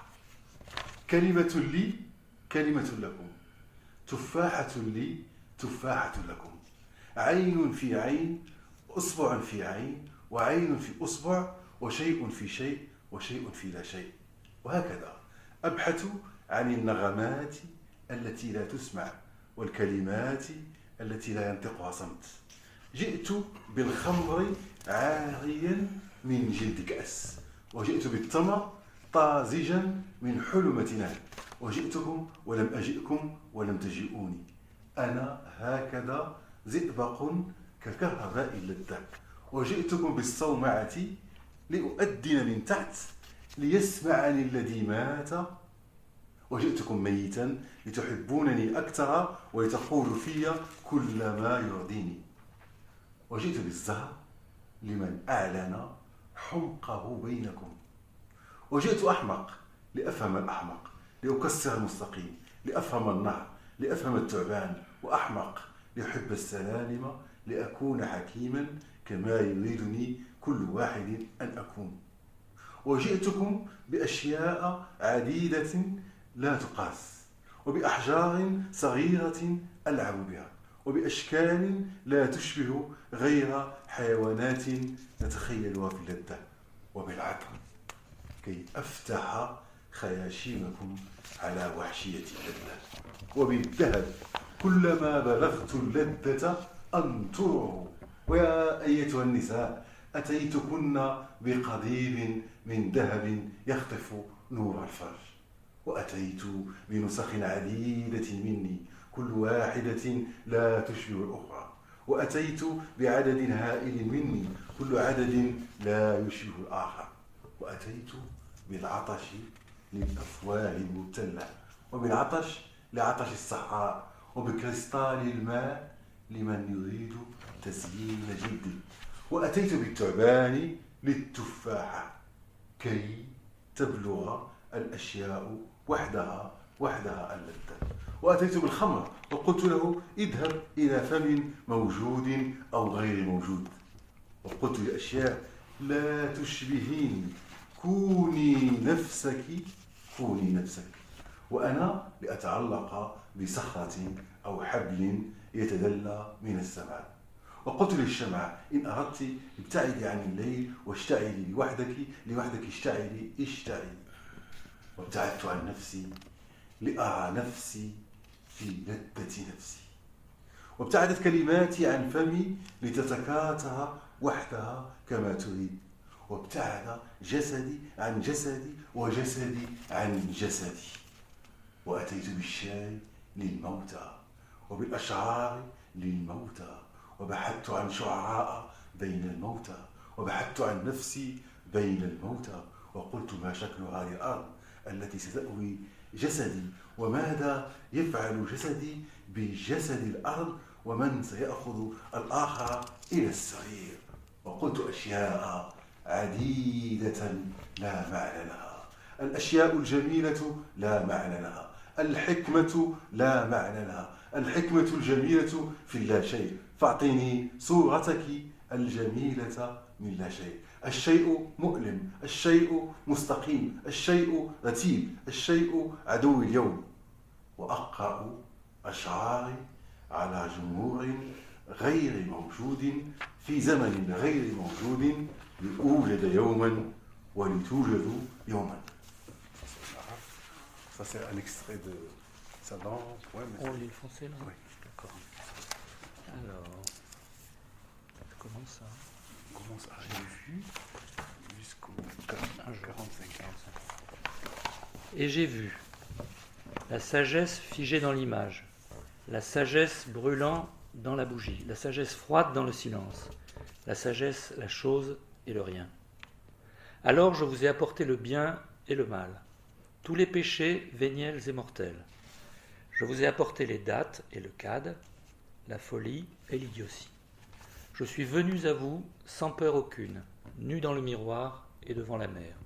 Je suis venu à vous, être et non-être. Je suis venu à vous avec ma mort, précédant ma vie. Je suis venu à vous avec l'œil péché, le péché origine de l'œil, l'œil origine du péché, le péché origine de la poésie origine du péché. Je vous ai apporté la femme, le miroir, dans l'eau d'abord. La femme ciel, origine de la parole. La femme dans le rond de la bouche, dans la terre, la djellaba, le dôme de la maison et la vastitude de la mer. Un mot pour moi, un mot pour vous. Une pomme pour moi, une pomme pour vous. Œil dans l'œil, doigt dans un œil dans un doigt. Chose dans la chose dans le rien. Je cherche ainsi des airs inaudibles, les paroles que nul silence ne prononce. J'ai apporté le vin sans la peau du verre.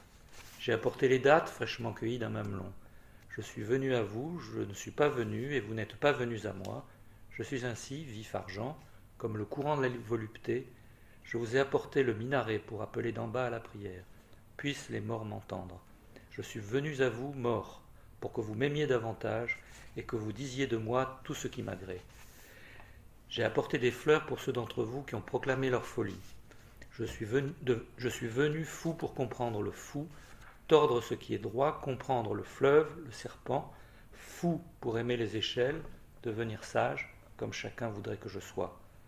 Je vous ai apporté des choses inestimables, les petits cailloux avec lesquels je joue, des formes qui ne ressemblent qu'aux animaux imaginés dans la volupté, du parfum pour ouvrir vos narines à la sauvagerie du plaisir, de l'or que je répands chaque fois que j'atteins la jouissance. Et vous, ô femmes, je vous ai apporté un bâton d'or qui ravit la lumière de la vulve. J'ai apporté plusieurs copies de moi-même, aucune ne ressemble à l'autre. J'ai apporté des nombres impressionnants de moi-même, aucun nombre ne ressemble à l'autre. J'ai apporté la soif pour les bouches humides, la soif pour la soif du désert, le cristal de l'eau pour qui veut orner sa peau. J'ai apporté le serpent à la pomme pour que les choses atteignent toute seule la jouissance. J'ai apporté le vin et je lui ai dit, va vers une bouche réelle et non réelle. J'ai dit aux choses, ne me ressemblez pas, voyez vous-même. Soyez vous-même, vous-même. Et que je m'accroche, moi, à un rocher ou à une corde qui pend du ciel. J'ai dit à la bougie, si tu veux, éloigne-toi de la nuit et brûle toute seule, pour toi seule. Je me suis éloigné de moi-même pour me voir, jouir de moi-même. Mes paroles se sont éloignées de ma bouche pour me multiplier comme bon leur semble. Mon corps s'est éloigné de mon corps et mon corps de mon corps. J'ai apporté du thé aux morts, des poèmes aux morts, et j'ai cherché des poètes parmi les morts. Je me suis cherché moi-même parmi les morts. J'ai dit, quelle est la forme de cette terre qui recueillera mon corps? Que fait mon corps du corps de la terre qui portera l'autre au lit?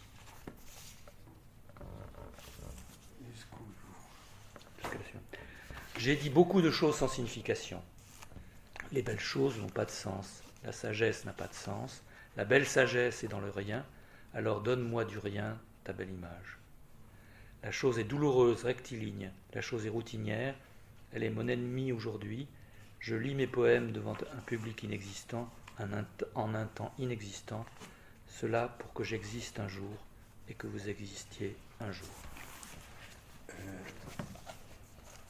deuxième poème, c'est un sens du morceau, c'est d'un recueil qui s'appelle Papillon Noir.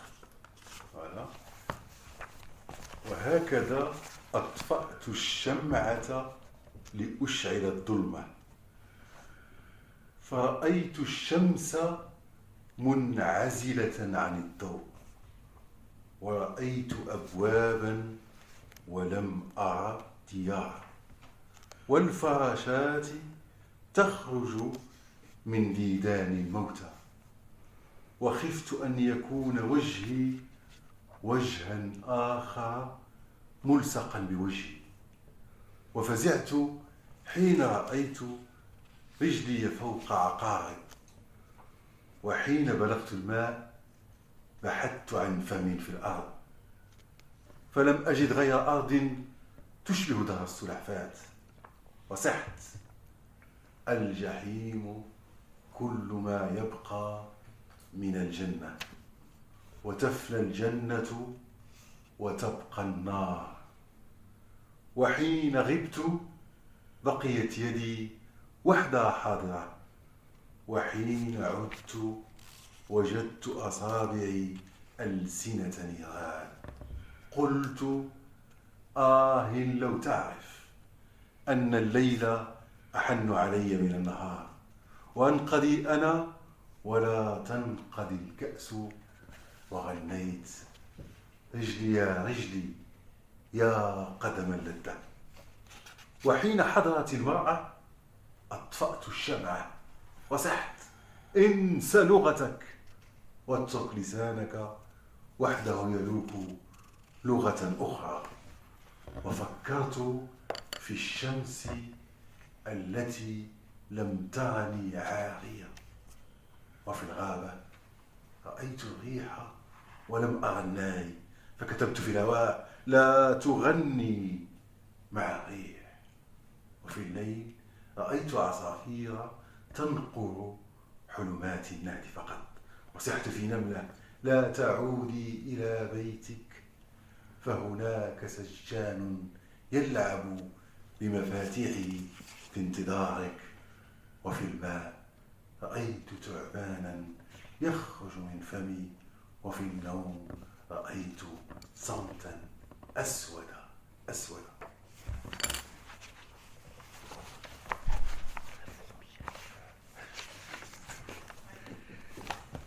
Goutte de bougie noire.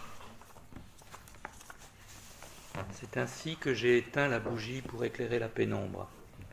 Alors j'ai vu le soleil à l'écart de la lumière. J'ai vu des portes et pas de maison. Des papillons sortant des verres grouillant sur les cadavres. J'eus peur que mon visage ne fût un autre visage, collé au mien. Je fus saisi de frayeur quand j'ai vu ma jambe sur des scorpions. Et lorsque j'eus atteint l'eau, j'ai cherché une bouche dans la terre. Je n'ai trouvé qu'une terre ressemblant à une carapace de tortue. J'ai crié, l'enfer, c'est tout ce qui reste du paradis. Le paradis s'anéantit et le feu reste. Quand je me suis absenté, ma main seule est restée présente. Quand je suis revenu, mes doigts étaient devenus des langues de flamme. J'ai dit, ah, si tu savais, comme la nuit m'est plus secourable que le jour. Je m'épuise, moi, mais le verre ne s'épuise pas. J'ai chanté pied à pied, mon pied au talon de la volupté. Et quand la femme se présenta, j'ai éteint la bougie. J'ai crié, oublie ton langage et laisse ta langue mâcher seule un autre langage. J'ai pensé au soleil qui n'a rien vu de ma nudité. Dans la forêt, j'ai vu le vent, pas la flûte. J'ai écrit dans l'air, ne chante pas avec le vent. Et dans la nuit, j'ai vu des oiseaux picorer des seins les seuls mamelons. J'ai crié à la fourmi, ne retourne pas à ta maison. Là-bas, il y a un geôlier qui t'attend en jouant avec ses dés. Dans l'eau, j'ai vu un serpent sortant de ma bouche, et dans le sommeil, j'ai vu un silence noir, noir. Le deuxième, c'est-à-dire poème au morceau de cette langue poème, ce long poème. أعطني كأسا لأحتسي هذا الفراغ وذراعا لأقيس هذا الفراق هيئ لي سريرا من الزجاج لتنزلق عليه كوابيسي. لا أريد قراءة حروف لا تقف صوب عيني كالمسامير. سأعطي يدي لهذا الكلب الآتي ليقطع منها بضعة أصابع، وسأترك بياضا كثيرا في كتاباتي لتمشي عليه هذه العاهرة كما تشاء. هذا ليس بقلم، وإنما معول لهدم هذا الشاعر المستبد بي.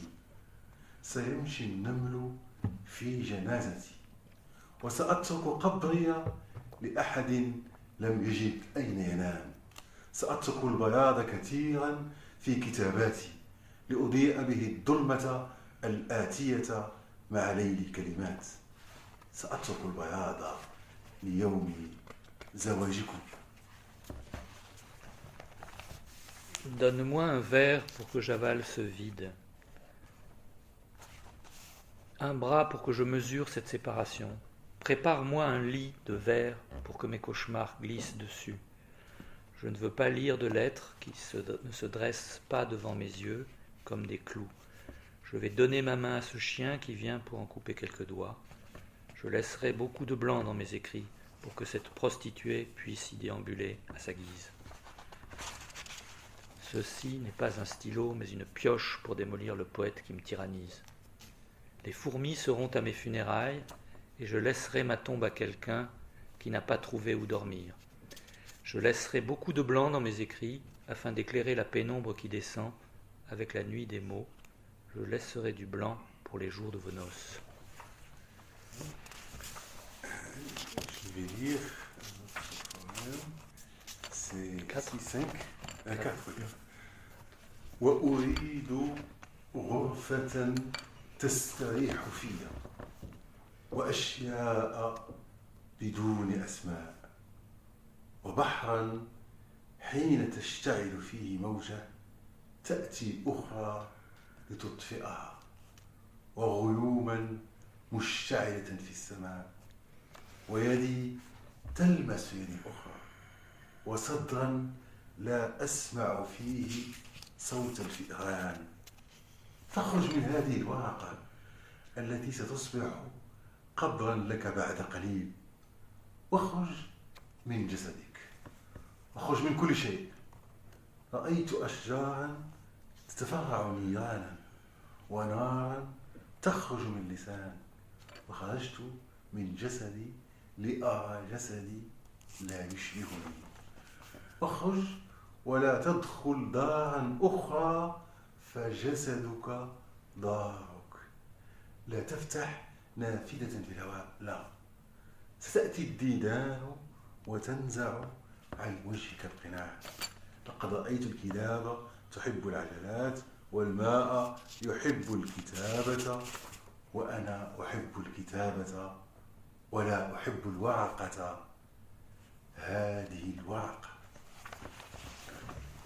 Je veux une chambre qui puisse se reposer en moi, des choses sans nom, une mer où la vague s'enflamme pour qu'une autre vienne l'éteindre, des nuages flambant dans le ciel, ma main caressant mon autre main, une poitrine où je n'entends pas le bruit des souris. Alors sors de cette feuille qui deviendra une tombe pour toi sous peu, sors de ton corps, sors de tout. J'ai vu des arbres se ramifier en flammes, un feu sortir d'une langue. Je suis sorti de mon corps pour voir que mon corps ne me ressemblait pas. Sors donc et n'entre pas dans une autre maison. Ton corps, c'est ta maison. N'ouvre pas de fenêtre dans l'air, non. Les asticots viendront et ôteront de ton visage le masque. J'ai vu les chiens aimer les roues. L'eau aimait l'écriture. Moi, j'aime l'écriture et je n'aime pas la feuille. Cette feuille-ci. Je vais lire un autre recueil.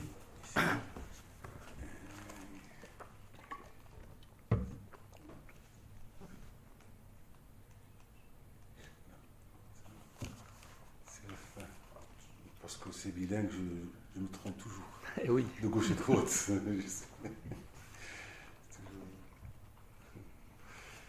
Ça s'appelle Nidité où se repose la fourmi de l'univers. Je vais lire un morceau parce que c'était un long poème. Tu vois, c'est jusqu'où.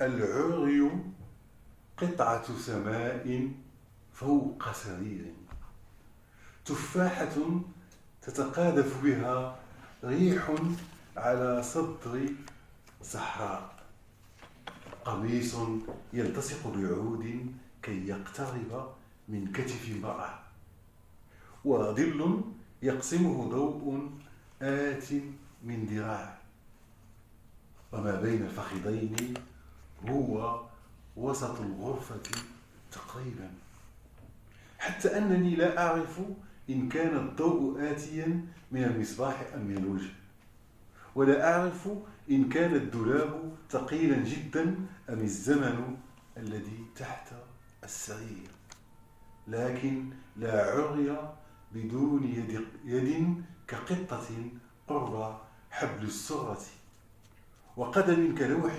يهدهده بياض اللحاف فالكون كله في هذا العراء وما حوله فقط خواء فائض كل الأبواب تتراجع إلى الوراء أمام جسد العاري والمكان نفسه يصبح صغيرا فقط والكلام معلقا كذباب على خيط مصباح والصمت كنسا أبيض على صدر حائط والعين وحدها لا تستطيع أن تلم بكل ما فيه العري ماء لا أحد يستطيع إيقافه حول العنق وكل ثوب هو فقط منشفة عرق الزهر نفسه ينزوي في لوعة ركن وربما الدراجة وحدها التي يمكن أن تفكر في الاقتراب منه أو نقطة حمراء تسقط على خده الأيمن فلا أعرف هل هو صفحة بيضاء يستريح فيها أسود العين أم جسد ممزق انسرب في جسد آخر العري حين نراه لا نريد أن نلمسه إلا في خيال عزلة أو لا نريد أن نلمسه لأنه نافذتنا المطلة على النفس أو لا نريد أن نقربه حتى لا يتطاير غبار خطوطه المرسومة بأصحاب الريح ماء وما حوله عطش أو كأس لا أقربها حتى لا تتدفق من فمي أو خواء تستريح فيه نملة الكون. Ça c'est un extrait.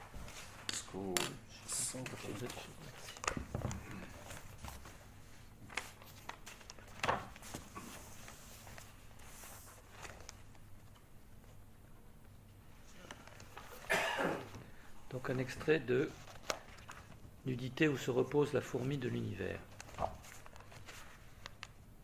dans la traduction de l'auteur de Bernard Noël, ou de Bernard Noël et l'auteur.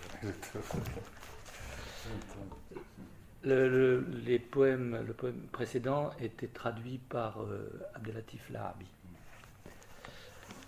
La nudité est un morceau du ciel sur un lit, une pomme ballottée par le vent sur la poitrine d'un désert, une chemise qui se colle à du bois pour rapprocher l'épaule d'une femme, une ombre cassée par la lumière venue d'un bras.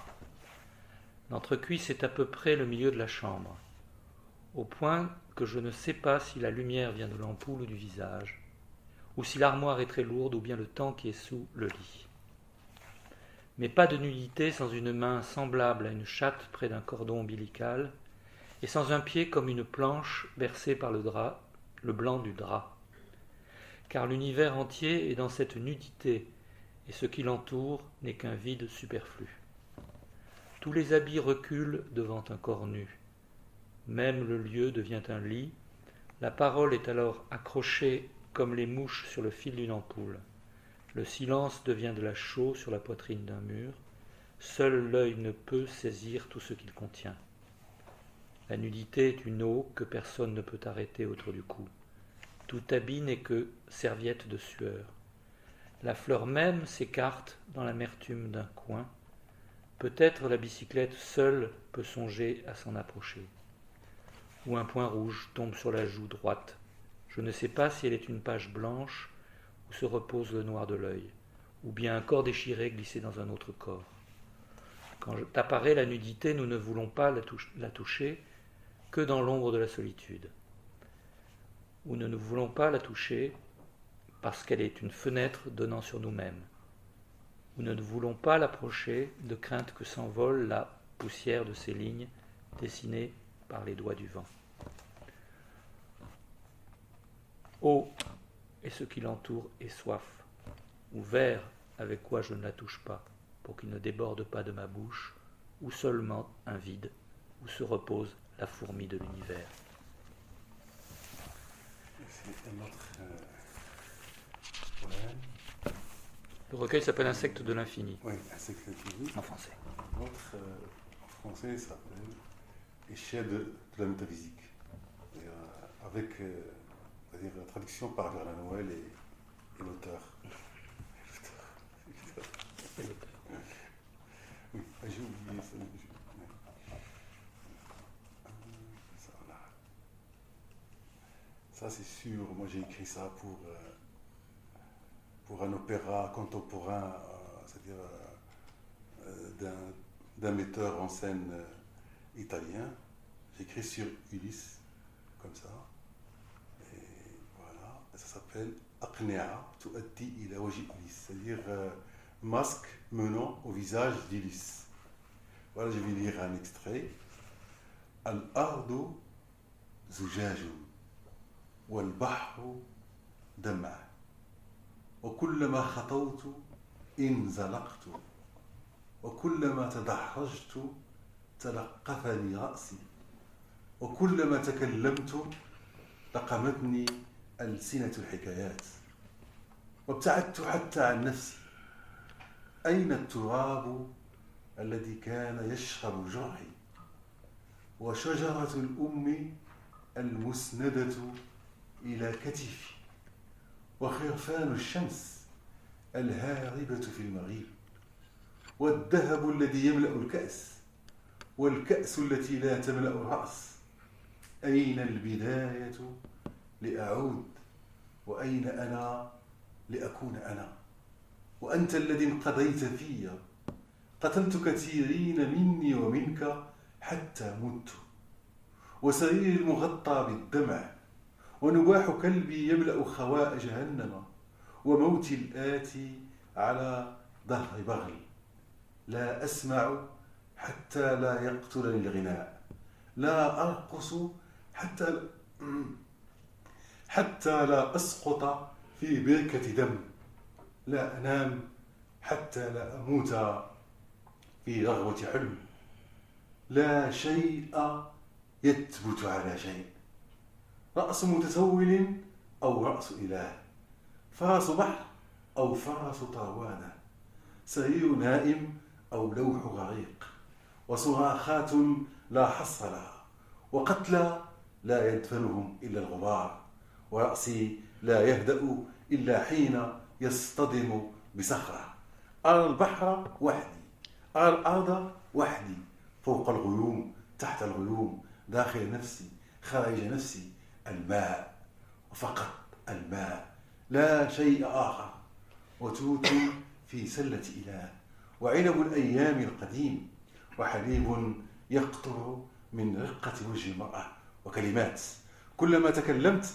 كذبت وكلما كذبت رأيت أراضي أخرى واسمي أسماء أخرى ووجهي وجوها أخرى وتخفيت حتى لم أعد أعرف نفسي لأعود فقدت إلى نفسي قتلني الموتى الذين قتلت أو قتلت نفسي كي لا أعود إلى نفسي أقترب من جهنم الخارجة من رأسي وأبتعد عن الجنة المتدفقة من كأس خمر أرقد في حلم وأفيق في حلم آخر. C'est-à-dire ça va donner quoi? Jusqu'ici.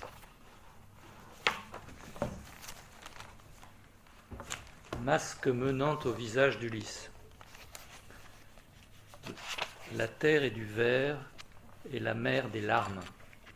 À chaque pas je glisse, à chaque culbute ma tête me rattrape. Chaque fois que je parle, les langues des contes m'avalent. Et me voilà loin de moi-même.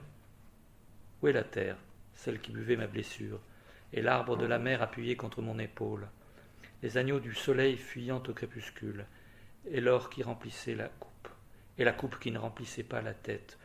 Où est le commencement pour que je revienne? Où suis-je afin d'être moi? Où est le toi qui s'est consumé en moi? J'ai tué plusieurs toi et plusieurs moi, au point d'en mourir, et mon lit est trempé de larmes, et mon chien remplit d'aboiements le vide de l'enfer, et ma mort arrive à dos de mulet. Je n'entends plus, et donc le chant ne me tuera pas. Je ne danse plus, et donc je ne tomberai pas dans une flaque de sang. Je ne dors plus, et donc je ne mourrai pas dans la mousse d'un rêve. Rien ne tient sur rien, tête de mendiant ou tête de Dieu, hippopotame ou cheval de Troie, lit du dormeur ou planche du noyé et clameur sans limite. Morts enterrés par la poussière, et ma tête n'a d'apaisement qu'en heurtant un rocher. Moi seul je vois la mer, et moi seul la terre. Par-dessus et par-dessous les nuages, à l'intérieur et à l'extérieur de moi, et l'eau plus rien que l'eau, plus rien d'autre, et des phrases dans le panier d'un dieu, le raisin d'autrefois, des jours anciens, et du lait suinte d'un fin visage de femme, et des mots. Je parle, et chaque fois je mens et chaque fois je vois d'autres pays, dans mon nom d'autres noms, dans mon visage d'autres visages, et je me suis si bien caché que je ne sais plus comment me retrouver moi-même. Les morts que j'ai tués m'ont tué, à moins que je ne me sois tué moi-même pour ne pas retourner à moi. Je m'approche de l'enfer qui sort de ma tête, je m'éloigne du paradis débordant d'une coupe de vin, je m'endors dans un rêve, m'éveille dans un autre.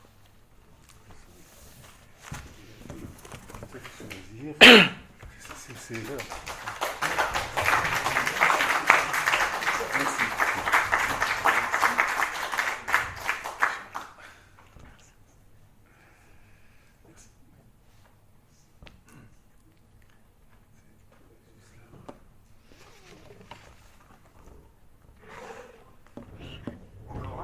Encore un.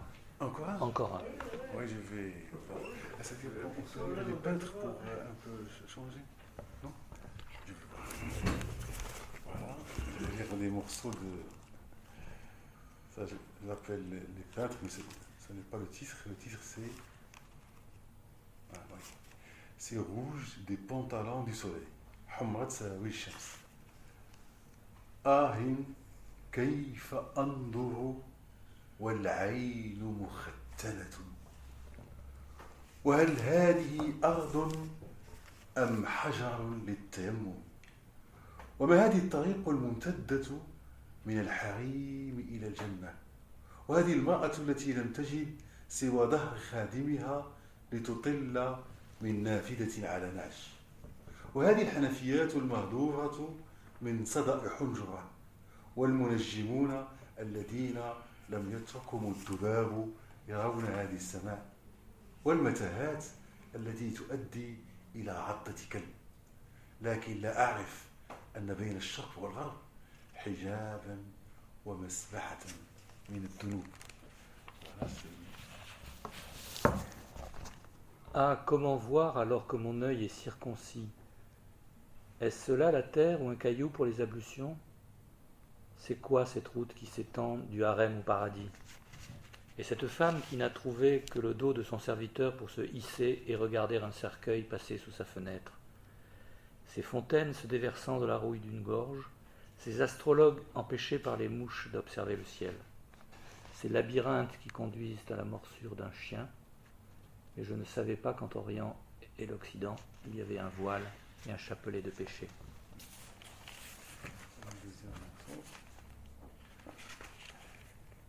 كيف لا تصبح يدك عاهرة وأنت تصوم كل يوم وكيف تكون حين يصبح القماش حقلا وعينك غرابا وماذا كان سيفعل موني رنوار بيسارو لو لم يخرجوا إلى الهواء الطلق ثم ما لون الحمق إن لم يكن أصفى وما قيمة خط إن لم يكن كحد شفرة وهل رأيت هذا الوجه الذي يشبه قصة خبز والنساء اللواتي كحبات البطاطس والشمس التي لا تصلح لأي صباح.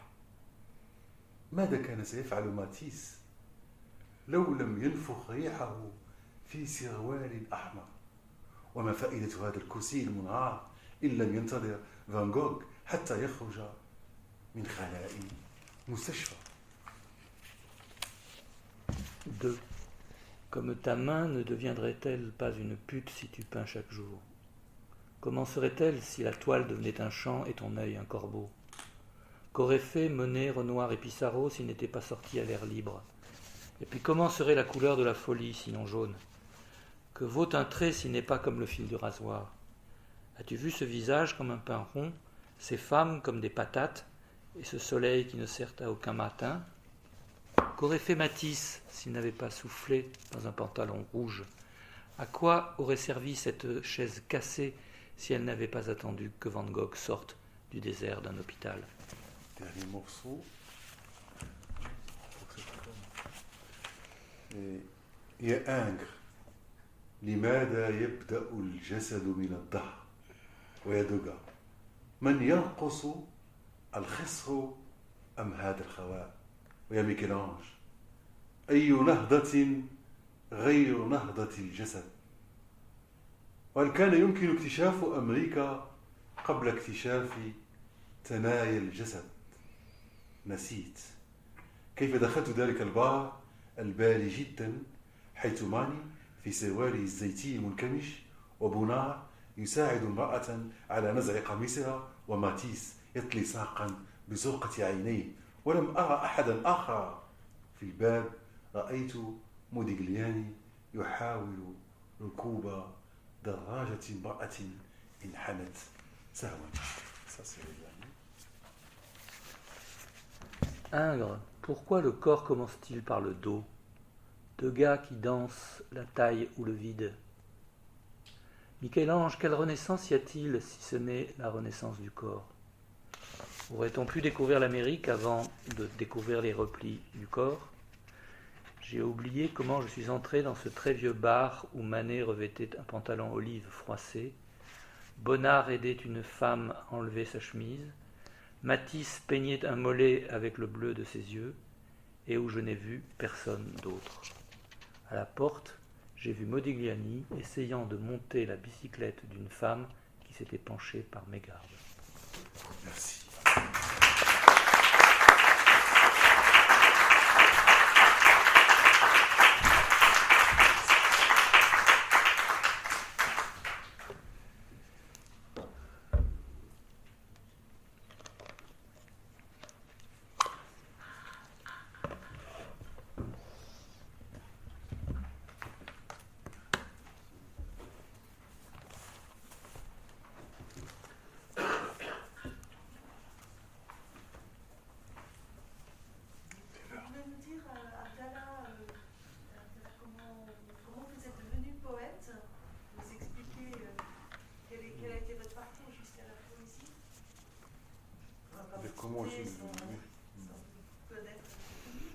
C'est-à-dire, je me souviens toujours de mon premier poème qui était sur un figuier de ma grand-mère. Et à l'époque, j'avais 12 ans.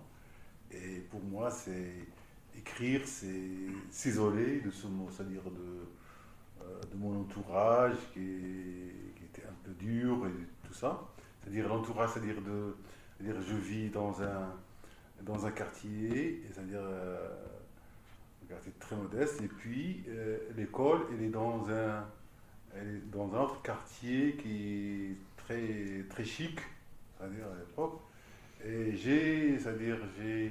dès 6 ans et demi, je suis confronté, c'est-à-dire à deux mondes, c'est-à-dire comme ça, à une cruauté comme ça, c'est-à-dire que pour moi, ce sont les mots qui peuvent me sauver, et c'est la solitude, écrire, c'est vraiment s'isoler, c'est entre toi et un papier et tout ça, et le monde n'existe pas. Et ça, c'est pour. C'est-à-dire, j'ai pensé ça après, c'est pourquoi je me suis comme ça, c'est-à-dire parmi tous mes amis, c'est-à-dire pourquoi j'ai choisi à 12 ans de faire comme ça, c'est comme quelque chose pour. C'est pour. C'est-à-dire pour me protéger ou pour. Je sais pas, c'est.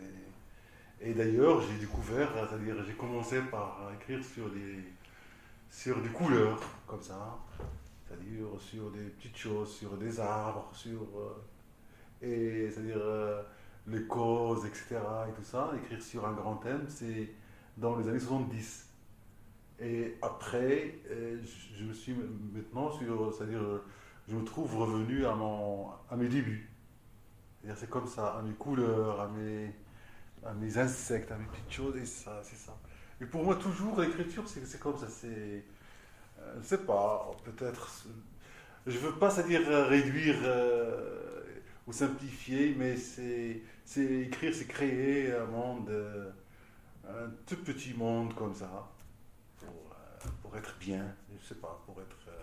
Et pour moi, c'est-à-dire l'écriture, c'est même si j'écris parfois sur des choses qui peuvent paraître sombres, c'est avec un grand plaisir, c'est avec une grande, c'est-à-dire les choses, je sais pas, les choses qui sont noires, etc., s'écrivent par